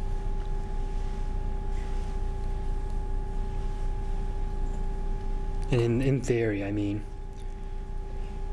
I know I mentioned like even the pre-K has a school council. Yep. That's a group of parents that'll be very invested in who the principal of Beaverbrook could be. So I should have mentioned that, pre-K, pre-K also, and that would be, So maybe all brand new. representation from, a couple school councils Yep. would be helpful.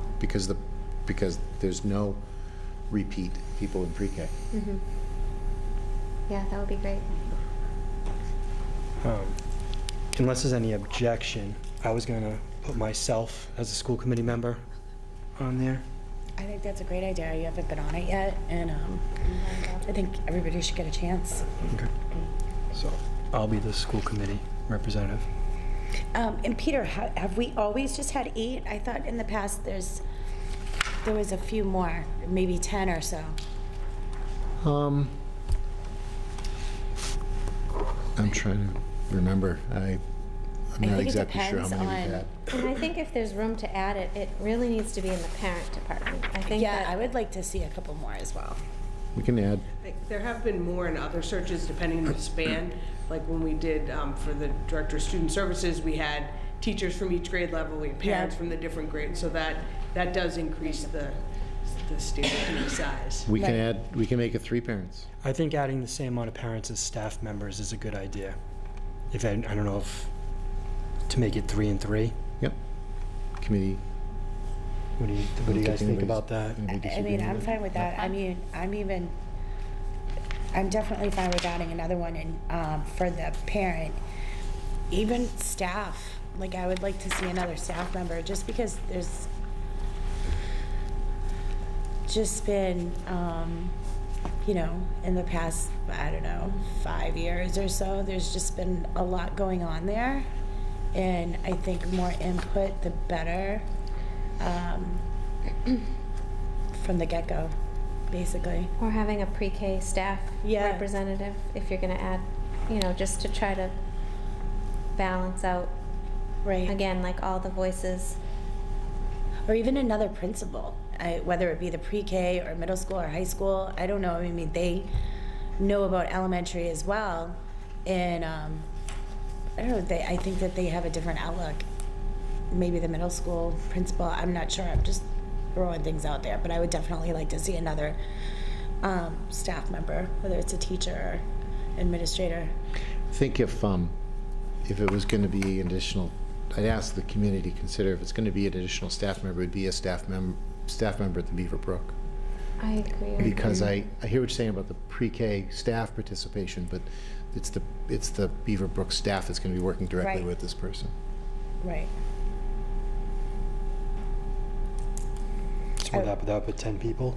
Yeah, I would up it up to 10. I would definitely love to see another parent and another staff member. And I think if we're going to increase the numbers, that I know first you're going to go to school council and look at what grade levels do those school council staff members represent, what grade levels do those school council parents represent, and then fill in Yep. holes so that we at least have a balance. Because I'm thinking of Beaverbrook School Council, which I'm on, and has some heavy kindergarten staff members, for example, but we want to make sure that we have representation up through grade 2 as well.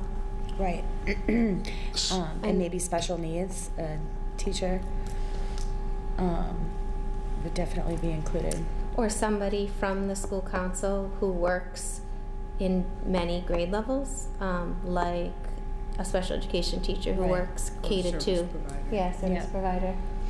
So, It's just, go ahead. sometimes it's hard to be so specific on people's roles sitting on these because because there's such a commitment to be on that. I mean, we can have it as a construct.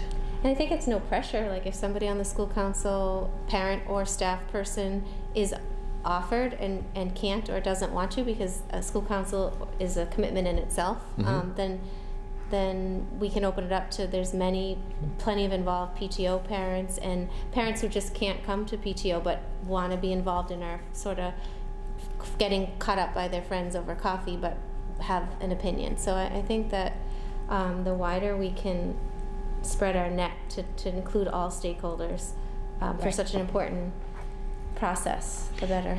And the more involved the participants are already in the life of the school, the stronger they are on the committee because they know what we're looking for, they know what we need, and the better it will be when we find the right person, because those are the best people to support them coming into the new role.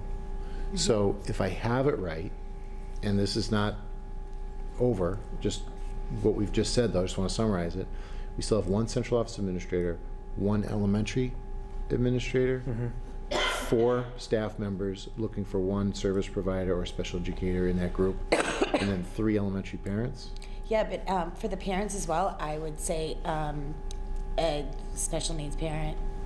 I think 4 parents. Is it 4 parents or 3 parents? We had 2, we added 1. Add 1 to each. So you know, with you are the finance person, but I did the 1 plus. Wendy had said make it Okay. even number. Yeah, and then we added another. Right. Do you want staff to add person, 4 now signing parents? again. Is that what you're looking for? At a certain point, it becomes too I much. actually think that's what you do. I don't, because I think that I don't think it's too much. I think that everybody definitely has a voice in the elementary level, especially, and they want to. There's so many opinions out there. I just wouldn't want to miss someone.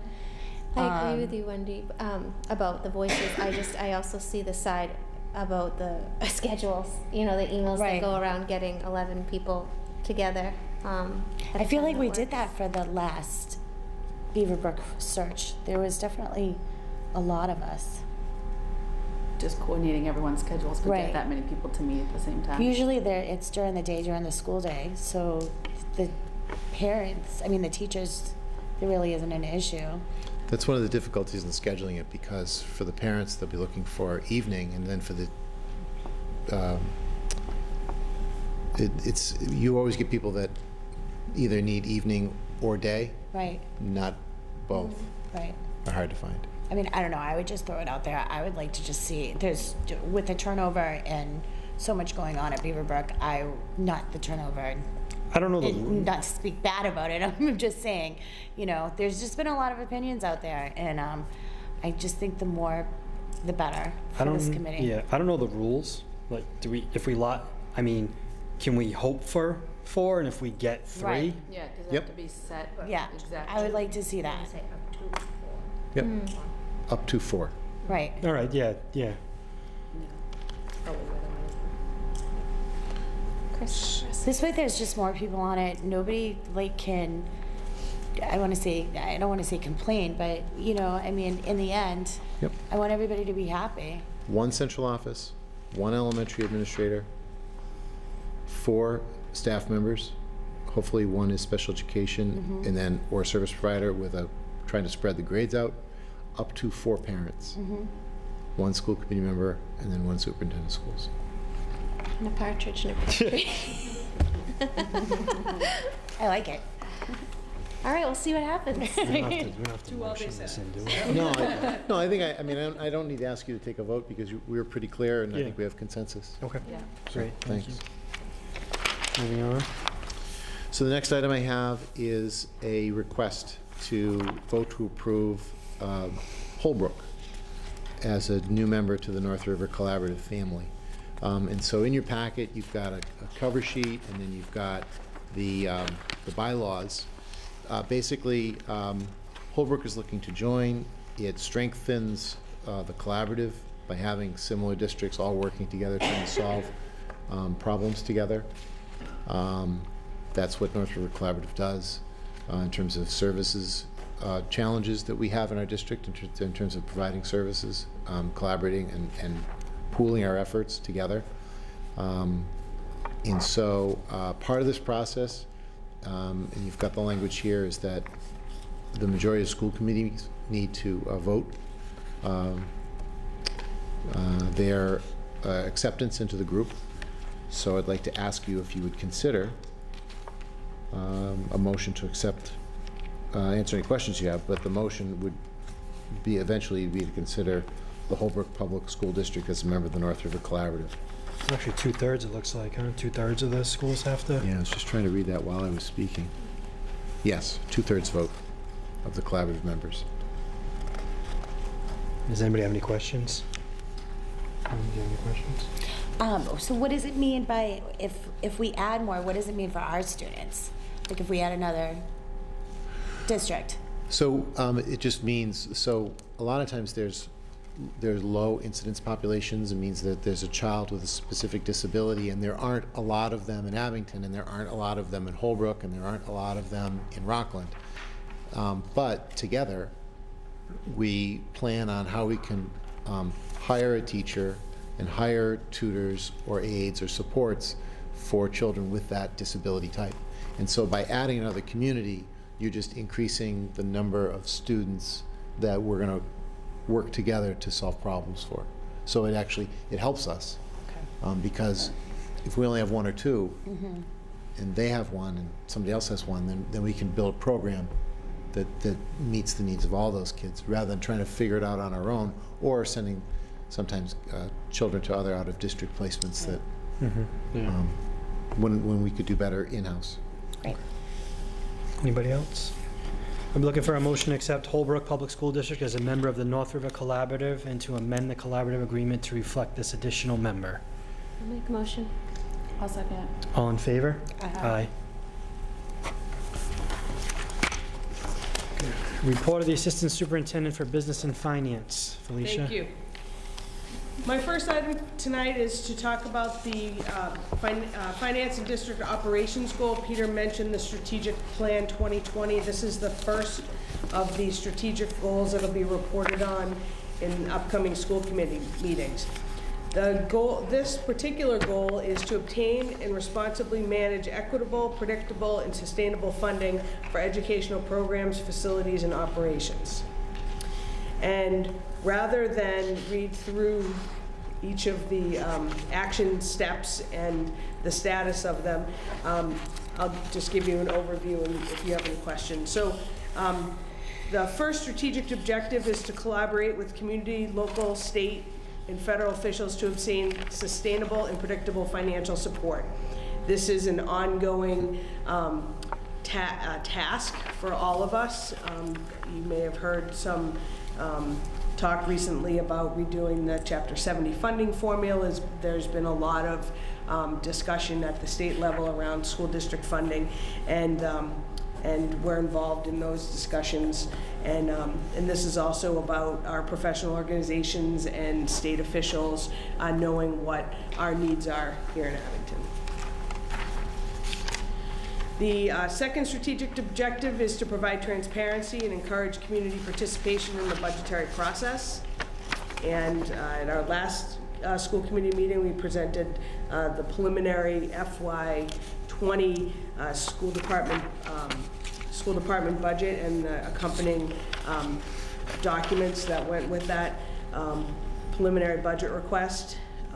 An additional status on this particular objective is around communication of our school committee meetings and inviting participation to those meetings.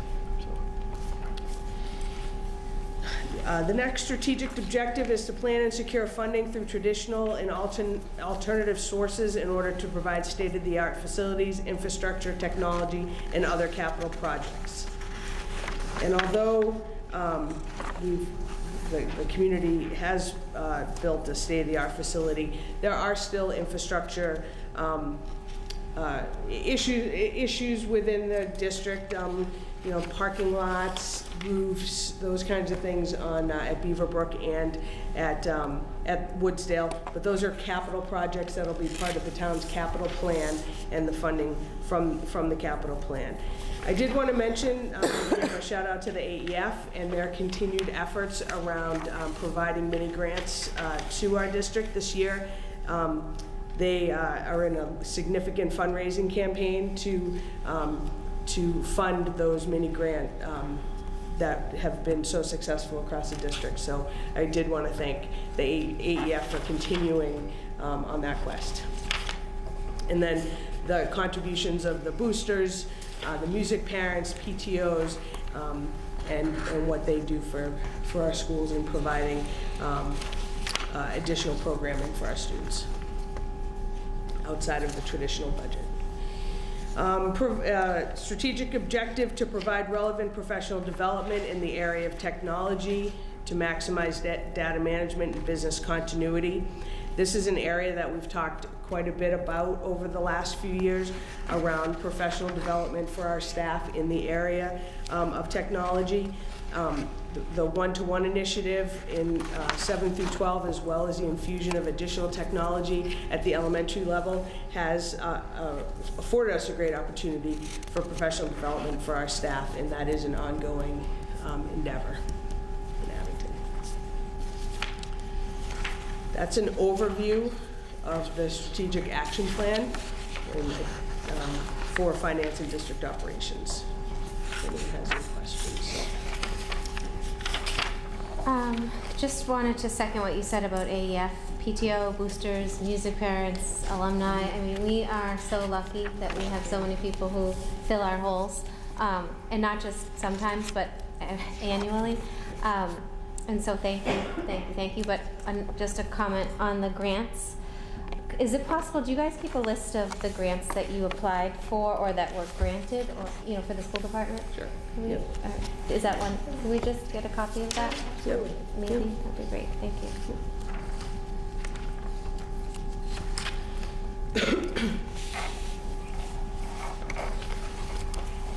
And Abington School Building Committee update. Thought you were gonna almost, no, let's have a few more updates, and I like giving updates. They're It's gonna be boring. I know. So last, we've talked about some of the, it was mentioned in the NIASC report around cooling and heating, and Jackie's mentioned some struggles in her building, and that's a constant ongoing. I think we've had that, we've done a lot better this year around the programming of temperatures within the building. I will say that we have the curing of the asphalt out in front of this building is still a challenge because we had to do some repairs this fall, which meant that we still can't put salt down in front of the building, so there was sand that was put down, and salt in other parts of the building, but our out exterior of the building after this weekend's storm. So that is something that we're aware of, and we don't want to put sand down or salt down because it eats away until the concrete has had an opportunity to cure for an entire year. I did want to give you an update though. At the last school building committee meeting, it was voted to purchase some additional furniture, fixtures, and equipment. That includes additional portable bleachers for both the synthetic turf field, and will be able to be moved to the grass fields and the tennis court and around the facility. Some additional custodial supplies such as floor scrubbers, both walk behind and ride on, things that we hadn't had before that we didn't want to over purchase initially, and since we've been in the building have learned that that those would be an additional benefit. A few additional music instruments that weren't part of the initial budget, hanging microphones for the stage, and musical instruments, and some additional equipment for the fitness center. We've seen, since we've been open, just a huge variety of students and using the fitness center, from our most elite athletes in Abington to our casual phys ed classes and users that have been very involved in coming before school and after school. And we found that the type of equipment that was purchased is used, but we didn't have we increased the variety. So from the so that all students here could access the fitness center safely. So that's exciting. And then a couple months ago, we provided an update around the concession building. When we built this building, we had to take down the concession stand that was built by Abington volunteers a number of years ago. The middle school office sits about where the concession stand was. And in the design of the building, we were able to provide a space, a concrete pad out by the synthetic turf fields for a concession building. And a few months ago, we reported that we believed we had a donor for the building, and that has since fallen through. So we don't have a donation for the building. There was some discussion at the building committee meeting around whether the project would be able to provide some assistance around that. But there was a number of issues around the site and it being part of the original site plan and needing to kind of close down the project before you could add things to the site. And I can go into more detail on that if people are interested, but the building committee and members of the building committee are now looking at alternative methods to have a concession building secured. Great. All the, like the feature and all those things, you said those are gonna happen? Correct, yep, it's just the concession building. Okay. That's good news. One of our chair wants to What? ask Richard if he wants to. Oh, did you have a question, Rich? No, Oh. I mean, Felicia did a great job of summarizing the building committee meeting. I would just kind of echoing her sentiment in regards to the procurement of a concession stand. At this point, when we looked at it from a cost perspective, although the project still remains well under budget, it wouldn't be, and not to speak for the committee at large, but I believe the thought of the committee is it wouldn't be prudent to construct a concession building for the cost that it would be, and the funds that would need to be utilized out of taxpayers' dollars. So we are looking at alternative options. As part of the project, we did build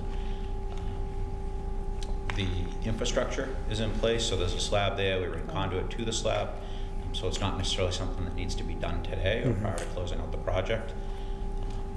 But again, you know, as much as, and I'm the biggest proponent of the concession stand because I feel a moral obligation. You know, this was built by volunteers, but you know, when we look at it just from a cost feasibility perspective, it's expensive. Yeah.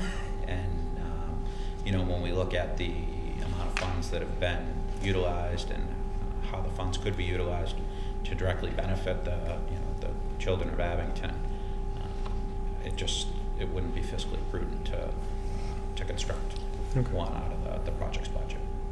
Thank you. I totally agree with that. It's a shame about the donor falling through because that was an excellent opportunity for us. I'd love to see that if there were any other builders from Abington that would donate some materials and time and. Yeah, so I think that's certainly a prospect.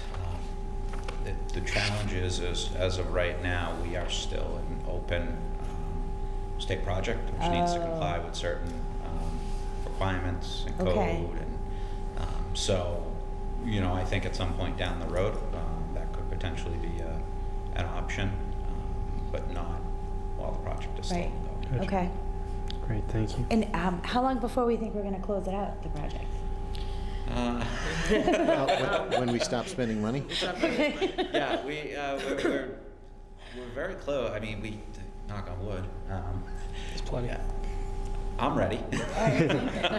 Is it 5 years or? No, it's probably, so Okay. the MSBA, Mass School Building, actual closeout requires submission of a number of documents. There's a full audit done by MSBA. They held back 5% of our reimbursement, and then at the completion of the audit, we'll get that 5% back. And then we will. And then they come out and do a final site visit. And then once that's done, it goes to the MSBA board and they do a final vote. So the only significant outstanding item we have right now is the paving of Glenowitz Way. Okay. And we're anticipating that will be done. We don't want to do it while school is in session, so shortly after school gets out, probably. Although we can start the closeout prior to the completion of Glenowitz Way. So I would hope by our opening of school committee meeting at the end of the summer, that will either be closed or very close to being closed out. Okay. And what about an update on the soccer fields up front? So this front field is almost ready to be able to be used. You have to be very careful in your first few years of using it that they don't get overused, because although the grass is will be coming in and look great, it'll still be very new grass. Right. The field on the side has one more growing season before it gets turned over to us. So that'll be after the spring. It'll be available for, again, absolute use, but just not, you wouldn't want like daily hard use on those fields. Okay. But you know, for phys ed classes, recess youth sports, those types of things. It would be used. Thank you. Before I move on, I just want to hit on something you had said earlier regarding the sanding out front. I just want to thank the Abington DPW for helping clear the buildings, the lots. So it's the custodians as well for getting everything ready for school this morning. So I just want to hit on that. New business and establishing of next school committee meeting dates. Our next meetings are February and March 26th, both on the 26th at 7 p.m. here in the library. I don't know if you want to hit on any informational items in there or not. No, and you've got a copy of the North River Collaborative Annual Report. Any questions you might have to be able to answer. Dates to remember, Friday, January 25th, which is this Friday, in-service early release day. Friday, February 1st, which is next Friday, is also an in-service early release day. Wednesday, February 6th, Green Wave Boosters meeting in the middle high school library or cafeteria at 7 p.m. Wednesday, February 13th, Abington Education Foundation meeting at Town Hall at 7 p.m. And on Monday, February 18th is President's Day, also the start of vacation week, but on President's Day, all school offices and buildings are closed. And looking for a motion to adjourn. I'll make the motion. I'll second. All in favor? Aye. Aye. Thank you very much. Thank you.